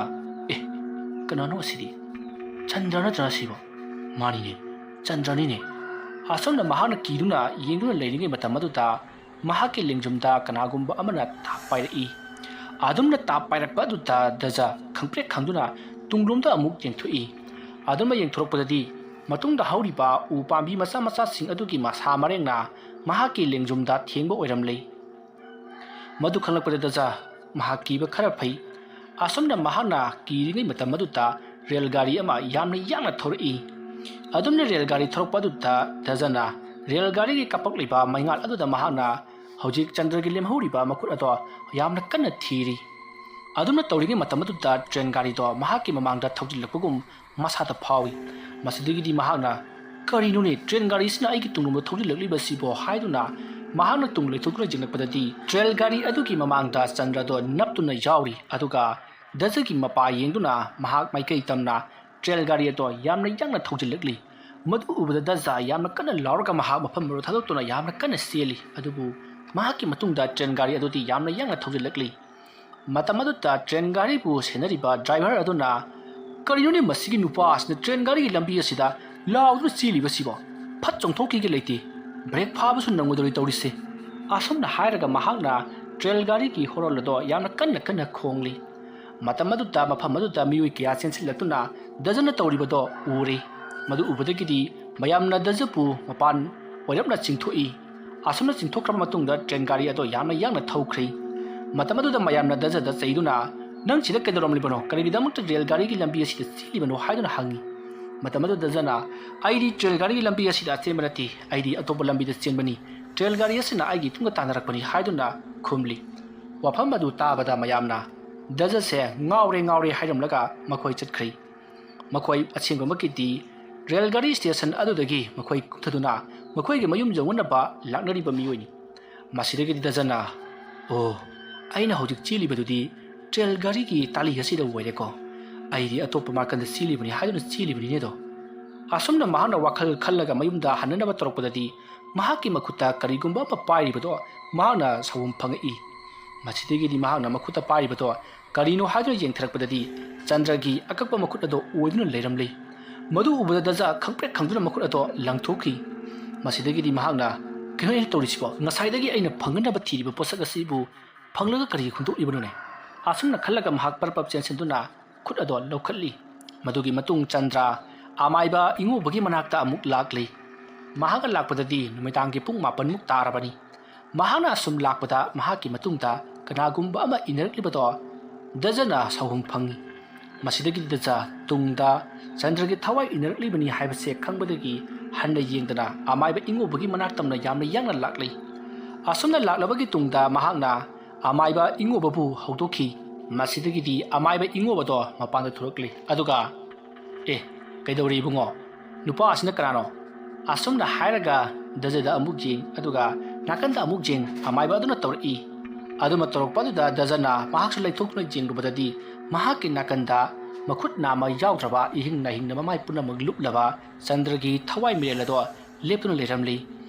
मधु उरुबदगी दजा खंप्रे खंदुना लावरगा आमाइबा अदुकी मतुंगलोमदा चेंसिंदुना लोली मतमदुदा आमाइबा इंगोबना हाय कैदौरे कैदौरगे नंगबो असुमना हायरकपदा दजना आइगी इमांगदा लेपलिबा नुपा असिनी चंद्र हायरिबदो हादुना खुमी मसिदगिदी आमाइबादुना कदाई आये नंगोदा पोरो हायगिबा महाकी मकुट मकक्तुदी असुमना हायरकपदुता लेमहौरिबा चंद्रकी मकुट अदो आमाइबा अदुदा पीरी मतमदुदा आमाइबादुना ए सिबु कनाकी मकुटोने हा सिदी चैतेकनिने से असुमना हायरकपदा दजना येंथोरकपददी अवैबमकी चैतेक ओदुना लेरमले महाना ngसाइदगी चंद्रगी लेमहौरिबा मकुट अदुनी हादुना पुरक्लिबदुदी चैतेक ओदुना लेरमले मतमदुदा इंगोबना खंगी इबुंगो दजा नंग ओइगदबा मानद्रे नंगना तौरिबा थबक खुदिमगसे यामना फत्तबा थबक ओदुना लेरमले फरे आई ngasiगidi नंगोंदा लैवा खरा सोलगे मासिना नंगबु ngaथोकपा ngamlebadi fai करिगुबा ngamdrabadi नंग आइबु वारौगनुको असुमना हायरगा लैवा खरा सोलगा दजगी मसादा नानथै मसिदगिदी दजदा नाहक हौजिक युम जौनबा चटलौरो थिंगलक्लबदी नाहक हेना हेना खुदोंग थीरगनी हायरकपदगी दजा मयुम जौनबा यामना कन्ना चेलई असुमना महागना यामना कन्ना चेलकपना हौजिकती महाकी मयुम जौरी मतमदुदा महाकी नुपिना करिनो ngасai ayukta ki sakhaga hojikta halakliba sibo haidna sairi adubu daja wa karisu haidana mahaki kada sangkhinduna tumduna leikhi matamadu mahaki nupina kari matongo tawriba sibo mahana tasinga chandra do harpa oiraba jala haiduna mahaksu mathamuda singaduna leikhi asumna tawduna matamado hokri ahingi matamni matamadu ta dasagi yumda kanagumba khara perek perek chatpaki makhol tai ꯈꯣꯟꯖꯦꯜ ꯑꯗꯨ ꯇꯥꯕꯗ ꯗꯖꯥ ꯃꯃꯤꯠ ꯑꯗꯨ ꯈꯪꯄꯥꯡ ꯄꯥꯡꯊꯣꯔꯛꯏ ꯑꯗꯨꯒ ꯃꯍꯥꯛꯀꯤ ꯅꯨꯄꯤꯗ ꯌꯦꯡꯉꯛꯏ꯫ ꯃꯇꯝ ꯑꯗꯨꯗ ꯃꯍꯥꯛꯀꯤ ꯅꯨꯄꯤꯗꯤ ꯅꯨꯡꯉꯥꯏꯅ ꯇꯨꯝꯗꯨꯅ ꯂꯩꯔꯤ꯫ ꯇꯥꯟꯖꯥ ꯑꯗꯨꯗ ꯑꯁꯣꯝꯒꯤ ꯌꯨꯝꯒꯤ ꯋꯥꯡꯃꯗꯒꯤ ꯗꯖꯥ ꯗꯖꯥ ꯑꯩ ꯆꯟꯗ꯭ꯔꯅꯤꯅꯦ, ꯑꯩ ꯅꯪꯕꯨ ꯂꯧꯕ ꯂꯥꯛꯂꯤꯕꯅꯤ꯫ ꯅꯍꯥꯛꯅ ꯑꯩꯕꯨ ꯃꯤ ꯅꯦꯛꯇꯨꯅ ꯍꯥꯠꯍꯟꯈꯤꯕ ꯅꯠꯇ꯭ꯔꯣ? ꯂꯥ ꯅꯪꯕꯨ ꯁꯣꯏꯅ ꯂꯧꯕ ꯂꯥꯛꯂꯤꯕꯅꯤ꯫ ꯂꯥꯏꯔꯩꯕꯥꯛ ꯑꯗꯨꯗ ꯁꯝ ꯀꯛꯐꯝ ꯌꯥꯝꯅ ꯂꯩ, ꯏꯕꯥꯅꯤ ꯁꯝ ꯀꯛꯃꯤꯟꯅꯁꯤ ꯂꯥꯎ꯫ ꯑꯩ ꯅꯪꯕꯨ ꯍꯧꯕ ꯂꯥꯛꯂꯤꯕꯅꯤ꯫ ꯗꯖꯥ ꯊꯣꯛꯂꯣꯔꯦ ꯅꯪꯕꯣ꯫ ꯑꯗꯨꯝꯅ ꯍꯥꯏꯔꯛꯄꯗꯨꯗ ꯗꯖꯥꯅ ꯑꯩ ꯈꯪꯗꯦ ꯆꯟꯗ꯭ꯔꯥ, ꯅꯪ ꯑꯗꯨꯃꯥꯏꯅ ꯍꯥꯏꯒꯅꯨ꯫ ꯑꯩ ꯅꯪꯕꯨ ꯍꯥꯠꯄ ꯌꯥꯎꯕ ꯅꯠꯇꯦ, ꯅꯪ ꯑꯩꯕꯨ ꯉꯥꯛꯄꯤꯌꯨ꯫ ꯑꯗꯨꯗꯤ ꯐꯔꯦ ꯗꯖꯥ, ꯑꯩꯕꯨ ꯍꯥꯠꯂꯤꯕ ꯃꯤꯁꯛꯁꯤꯡ ꯑꯗꯨ ꯀꯅꯥꯅꯣ? ꯃꯗꯣ ꯅꯪꯒ ꯅꯦꯛꯄ ꯅꯠꯇ꯭ꯔꯣ? ꯍꯣꯏ, ꯑꯩꯅꯕꯨꯗꯤ ꯃꯈꯣꯏꯗ ꯅꯪꯕꯨ ꯍꯥꯠꯂꯨ ꯍꯥꯏꯗꯨꯅ ꯍꯥꯏꯈꯤꯕꯅꯤ, ꯑꯗꯨꯕꯨ ꯑꯩꯃꯛꯅ ꯅꯪꯕꯨ ꯍꯥꯠꯄꯗꯤ ꯅꯠꯇꯦ꯫ ꯅꯪ ꯍꯥꯠꯄꯗ ꯆꯦꯟꯅꯕ ꯃꯤꯁꯛ ꯑꯗꯨꯗꯤ ꯃꯈꯣꯏ ꯃꯤꯑꯣꯏ ꯈꯔꯅꯤ꯫ ꯑꯗꯨꯗꯤ ꯍꯥꯏꯌꯨ, ꯑꯩꯕꯨ ꯍꯥꯠꯄꯗ ꯆꯦꯟꯅꯔꯤꯕ ꯃꯤꯁꯛꯁꯤꯡ ꯑꯗꯨꯒꯤ ꯂꯩꯐꯝ ꯀꯅꯥꯅ ꯇꯥꯛꯄꯅꯣ? ꯄ꯭ꯂꯥꯟ ꯑꯁꯤ ꯀꯅꯥꯅ ꯁꯤꯟꯕꯅꯣ? ꯑꯩꯒꯤ ꯃꯔꯨꯞ ꯁꯅꯥꯌꯥꯏꯅ ꯁꯤꯟꯕꯅꯤ꯫ ꯁꯅꯥꯌꯥꯏ ꯍꯥꯏꯔꯤꯕꯁꯤ ꯀꯗꯥꯏꯋꯥꯏꯗ ꯂꯩꯕꯅꯣ? ꯑꯩ ꯁꯤꯗꯒꯤ ꯈꯔ ꯆꯠꯂꯒ ꯌꯨꯝꯂꯣꯟ 1 2 3 ꯂꯩꯔꯒ ꯑꯗꯨꯝ ꯂꯩꯔꯦ꯫ ꯐꯔꯦ, ꯅꯍꯥꯛ ꯍꯧꯖꯤꯛꯃꯛ ꯊꯣꯛꯂꯛꯂꯣ, ꯑꯗꯨꯒ ꯁꯅꯥꯌꯥꯏꯒꯤ ꯃꯌꯨꯝꯗ ꯆꯠꯇꯨꯅ ꯅꯍꯥꯛꯅ ꯋꯥꯐꯝ ꯑꯗꯣ ꯇꯝꯂꯨꯒꯗꯕꯅꯤ꯫ ꯅꯠꯇ꯭ꯔꯕꯗꯤ ꯅꯍꯥꯛꯄꯨ ꯃꯐꯝ ꯑꯁꯤꯗ ꯑꯩꯅ ꯁꯦꯒꯥꯏꯗꯨꯅ ꯍꯥꯠꯂꯒꯅꯤ꯫ ꯍꯣꯏ, ꯑꯩ ꯍꯧꯖꯤꯛꯃꯛ ꯆꯠꯀꯦ, ꯑꯗꯨꯕꯨ ꯅꯪꯅ ꯑꯩꯉꯣꯟꯗ ꯀꯔꯤꯝꯇ ꯁꯣꯛꯂꯛꯄ ꯌꯥꯔꯣꯏ꯫ ꯁꯣꯛꯑꯣꯏ, ꯂꯥꯏꯗꯤ ꯑꯣꯏꯗꯕ ꯉꯥꯡꯗꯦꯀꯣ꯫ ꯊꯣꯛꯂꯛꯑꯣ, ꯑꯩꯅ ꯍꯥꯏꯔꯤꯉꯩꯁꯤ ꯊꯣꯛꯂꯛꯑꯣ, ꯅꯠꯇ꯭ꯔꯕꯗꯤ ꯅꯍꯥꯛꯀꯤ ꯅꯨꯄꯤ ꯑꯃꯗꯤ ꯅꯪ ꯌꯥꯎꯅ ꯃꯐꯝ ꯑꯗꯨꯗ ꯄꯨꯡꯆꯥꯏ ꯆꯥꯏꯔꯒꯅꯤꯀꯣ꯫ ꯆꯠꯂꯣ, ꯑꯩꯅ ꯍꯥꯏꯔꯤꯕꯁꯤꯅꯤ, ꯅꯍꯥꯛ ꯁꯅꯥꯌꯥꯏꯒꯤ ꯃꯌꯨꯝꯗ ꯆꯠꯇꯨꯅ ꯅꯍꯥꯛꯅ ꯍꯥꯏꯅꯈꯤꯕ ꯋꯥꯔꯤ ꯄꯨꯝꯅꯃꯛ ꯂꯣꯏꯅꯃꯛ ꯍꯥꯏꯌꯨ꯫ ꯐꯔꯦ, ꯑꯩ ꯆꯠꯂꯒꯦ꯫ ꯑꯁꯨꯝꯅ ꯍꯥꯏꯔꯒ ꯗꯖꯥ ꯐꯃꯨꯡꯗꯒꯤ ꯀꯨꯝꯊꯔꯛꯂꯦ, ꯑꯗꯨꯒ ꯊꯣꯡ ꯑꯗꯨ ꯍꯥꯡꯗꯨꯅ ꯁꯅꯥꯌꯥꯏꯒꯤ ꯃꯌꯨꯝ ꯇꯝꯅ ꯄ꯭ꯔꯞ ꯂꯥꯛꯏ꯫ ꯃꯁꯤꯗꯒꯤꯗꯤ ꯗꯖꯥꯗꯣ ꯁꯅꯥꯌꯥꯏꯒꯤ ꯃꯌꯨꯝ ꯌꯧꯔꯗꯨꯅ ꯁꯅꯥꯌꯥꯏꯕꯨ ꯇꯞꯅ ꯀꯧꯏ꯫ ꯃꯁꯤꯗꯒꯤꯗꯤ ꯁꯅꯥꯌꯥꯏꯁꯨ ꯃꯄꯥꯟꯗ ꯇꯨꯃꯤꯟꯅ ꯊꯣꯔꯛꯂꯦ, ꯑꯗꯨꯒ ꯁꯨꯃꯥꯡꯒꯤ ꯃꯆꯤ ꯑꯃꯗ ꯗꯖꯥꯕꯨ ꯄ꯭ꯔꯞ ꯆꯤꯡꯊꯣꯛꯏ, ꯑꯗꯨꯒ ꯀꯩꯗꯧꯔꯒꯦ ꯅꯪꯅ ꯑꯍꯤꯡ ꯑꯁꯤꯗ ꯂꯥꯛꯂꯤꯕꯁꯤꯕꯨ ꯏꯇꯥꯎ? ꯑꯗꯨꯝꯅ ꯍꯥꯏꯕ ꯑꯗꯨꯗ ꯗꯖꯥꯅ ꯏꯇꯥꯎ ꯁꯅꯥꯌꯥꯏ, ꯅꯪꯅ ꯆꯟꯗ꯭ꯔꯕꯨ ꯍꯥꯠꯄꯗ ꯁꯤꯖꯤꯟꯅꯈꯤꯕ ꯑꯉꯥꯡꯁꯤꯡ ꯑꯗꯨꯒꯤ ꯃꯃꯤꯡ ꯃꯊꯥ ꯀꯔꯤ ꯀꯧꯕꯒꯦ? ꯑꯩ ꯆꯟꯗ꯭ꯔꯒꯤ ꯊꯋꯥꯏ ꯃꯤꯔꯦꯜꯅ ꯍꯥꯠꯀꯗꯧꯔꯤꯃꯤ, ꯃꯗꯣ ꯃꯉꯣꯟꯗ ꯍꯥꯏꯔꯛꯎ ꯍꯥꯏꯌꯦ꯫ ꯀꯩꯅꯣꯅꯦ ꯍꯥꯏꯔꯤꯕꯁꯤꯕꯨ ꯏꯇꯥꯎ? ꯅꯪꯒꯤ ꯅꯁꯥꯗ ꯆꯟꯗ꯭ꯔꯒꯤ ꯊꯋꯥꯏ ꯂꯥꯛꯇꯨꯅ ꯍꯥꯏꯔꯛꯑꯦ ꯍꯥꯏꯕ? ꯍꯣꯏ ꯏꯇꯥꯎ, ꯃꯍꯥꯛꯅ ꯍꯥꯏꯔꯤꯕꯅꯤ, ꯀꯔꯤꯒꯨꯝꯕ ꯍꯥꯏꯗꯣꯛꯇ꯭ꯔꯕꯗꯤ ꯑꯩꯁꯦ ꯉꯁꯤ ꯑꯍꯤꯡ ꯁꯦꯒꯥꯏꯗꯨꯅ ꯍꯥꯠꯀꯅꯤ ꯍꯥꯏꯌꯦ꯫ ꯐꯔꯦ, ꯑꯉꯥꯡꯁꯤꯡ ꯑꯗꯨꯒꯤ ꯃꯃꯤꯡꯕꯨꯗꯤꯅꯦ ꯗꯦꯕꯔꯥꯖ ꯀꯧꯕꯅꯤ꯫ ꯃꯥ ꯐꯥꯔꯕꯗꯤ ꯂꯣꯏꯅꯃꯛ ꯐꯪꯂꯛꯀꯅꯤ꯫ ꯑꯗꯣ ꯑꯩꯁꯨ ꯌꯥꯎꯅ ꯃꯍꯥꯛꯅ ꯍꯥꯠꯀꯅꯤ ꯍꯥꯏꯕ꯭ꯔꯣ? ꯑꯗꯨꯗꯤ ꯈꯪꯗꯦ ꯏꯇꯥꯎ, ꯑꯩ ꯌꯥꯝꯅ ꯄꯥꯈꯠꯂꯤ꯫ ꯑꯁꯨꯝꯅ ꯗꯖꯥ ꯑꯃꯗꯤ ꯁꯅꯥꯌꯥꯏꯅ ꯋꯥꯔꯤ ꯁꯥꯟꯅꯗꯨꯅ ꯂꯩꯔꯤꯉꯩ ꯃꯇꯝ ꯑꯗꯨꯗ ꯑꯁꯣꯡꯕ ꯃꯣꯡꯁꯣꯡ ꯃꯔꯛ ꯑꯃꯗꯒꯤ ꯗꯖꯥ, ꯗꯦꯕꯔꯥꯖ ꯍꯥꯏꯔꯤꯕ ꯑꯉꯥꯡ ꯑꯗꯨ ꯀꯗꯥꯏꯗ ꯂꯩꯒꯦ ꯍꯥꯏꯕ ꯍꯪꯉꯨ꯫ ꯑꯗꯨꯝꯅ ꯍꯥꯏꯔꯛꯄꯗꯨꯗ ꯁꯅꯥꯌꯥꯏꯗꯣ ꯈꯪꯄ꯭ꯔꯦꯛ ꯈꯪꯉꯤ, ꯑꯗꯨꯒ ꯗꯖꯥꯗ ꯑꯣꯟꯁꯤꯟꯗꯨꯅ ꯗꯖꯥ, ꯀꯅꯥꯅꯣ ꯁꯤꯕꯣ? ꯏꯇꯥꯎ, ꯑꯩꯅ ꯍꯥꯏꯕ ꯆꯟꯗ꯭ꯔꯒꯤ ꯊꯋꯥꯏꯗꯨꯅꯤ, ꯃꯍꯥꯛ ꯑꯩꯒꯤ ꯇꯨꯡꯗ ꯏꯟꯅꯔꯛꯂꯤꯕꯅꯤ꯫ ꯑꯁꯨꯝꯅ ꯍꯥꯏꯔꯒ ꯁꯅꯥꯌꯥꯏꯅ ꯗꯦꯕꯔꯥꯖ ꯀꯧꯕꯅꯤ, ꯃꯍꯥꯛ ꯃꯐꯝꯁꯤꯗꯒꯤ ꯇꯥꯇꯥ ꯃꯌꯥꯝ ꯑꯃ ꯈꯥꯝꯕ ꯃꯐꯝ ꯑꯗꯨꯗ ꯃꯈꯣꯏ ꯂꯦꯛ ꯆꯥꯗꯨꯅ ꯂꯩꯕꯅꯤ꯫ ꯍꯧꯖꯤꯛꯁꯨ ꯃꯈꯣꯏ ꯃꯐꯝ ꯑꯗꯨꯗ ꯂꯦꯡꯗꯅ ꯂꯩꯔꯝꯒꯅꯤ꯫ ꯐꯔꯦ, ꯑꯗꯨꯗꯤ ꯅꯕꯥꯅꯤꯁꯨ ꯄꯨꯂꯤꯁ ꯁ꯭ꯇꯦꯁꯟꯗ ꯆꯠꯄ ꯇꯥꯕꯅꯤꯅꯦꯀꯣ꯫ ꯑꯁꯨꯝꯅ ꯍꯥꯏꯔꯒ ꯉꯁꯥꯏ ꯃꯈꯩ ꯆꯟꯗ꯭ꯔ ꯁꯥꯗꯨꯅ ꯂꯩꯔꯤꯕ ꯄꯨꯂꯤꯁ ꯅꯨꯄꯥ ꯑꯗꯣ ꯊꯣꯔꯛꯂꯤ, ꯑꯗꯨꯒ ꯁꯅꯥꯌꯥꯏ ꯑꯃꯗꯤ ꯗꯖꯥ ꯃꯈꯣꯏ ꯑꯅꯤꯒꯤ ꯑꯀꯣꯏꯕꯗꯁꯨ ꯄꯨꯂꯤꯁ ꯃꯌꯥꯝ ꯑꯃ ꯊꯣꯛꯂꯛꯇꯨꯅ ꯀꯣꯏꯁꯤꯟꯈ꯭ꯔꯦ꯫ ꯃꯇꯝ ꯑꯗꯨꯗ ꯁꯅꯥꯌꯥꯏꯅ ꯍꯧꯖꯤꯛꯇꯗ ꯈꯪꯂꯛꯂꯤ, ꯉꯁꯥꯏ ꯃꯈꯩ ꯆꯟꯗ꯭ꯔ ꯁꯥꯗꯨꯅ ꯂꯩꯔꯤꯕꯁꯤꯗꯤ ꯄꯨꯂꯤꯁꯁꯤꯡ ꯑꯗꯨꯅꯤ ꯍꯥꯏꯕꯁꯤ꯫ ꯃꯇꯝ ꯑꯗꯨꯗ ꯗꯖꯥꯅꯁꯨ ꯈꯪꯂꯛꯂꯤ, ꯉꯁꯥꯏ ꯃꯈꯩ ꯃꯉꯣꯟꯗ ꯆꯟꯗ꯭ꯔ ꯁꯥꯗꯨꯅ ꯀꯤꯍꯜꯂꯤꯕꯁꯦ ꯄꯨꯂꯤꯁꯁꯤꯡ ꯑꯗꯨꯅꯤ, ꯃꯈꯣꯏꯅ ꯑꯁꯦꯡꯕ ꯄꯨꯝꯅꯃꯛ ꯈꯪꯗꯣꯛꯅꯕꯒꯤꯗꯃꯛꯇ ꯆꯟꯗ꯭ꯔꯒꯤ ꯊꯋꯥꯏ ꯃꯤꯔꯦꯜ ꯁꯥꯗꯨꯅ ꯇꯧꯔꯤꯕꯅꯤ ꯍꯥꯏꯕꯁꯦ ꯃꯈꯣꯏꯅ ꯂꯣꯏꯅꯃꯛ ꯈꯪꯂꯛꯂꯤ꯫ ꯃꯁꯤꯗꯒꯤꯗꯤ ꯗꯖꯥ ꯑꯃꯗꯤ ꯁꯅꯥꯌꯥꯏꯕꯨ ꯄꯨꯂꯤꯁꯁꯤꯡ ꯑꯗꯨꯅ ꯐꯥꯗꯨꯅ ꯄꯨꯈ꯭ꯔꯤ, ꯑꯗꯨꯒ ꯂꯦꯝꯍꯧꯔꯤꯕ ꯄꯨꯂꯤꯁ ꯈꯔ ꯑꯗꯨꯅ ꯗꯦꯕꯔꯥꯖꯀꯤ ꯃꯈꯣꯏꯅ ꯂꯩꯔꯝꯒꯗꯕ ꯃꯐꯝ ꯑꯗꯨꯗ ꯂꯥꯛꯇꯨꯅ ꯃꯈꯣꯏꯕꯨ ꯂꯣꯏꯅꯃꯛ ꯐꯥꯒꯠꯈꯤ꯫ ꯑꯁꯨꯝꯅ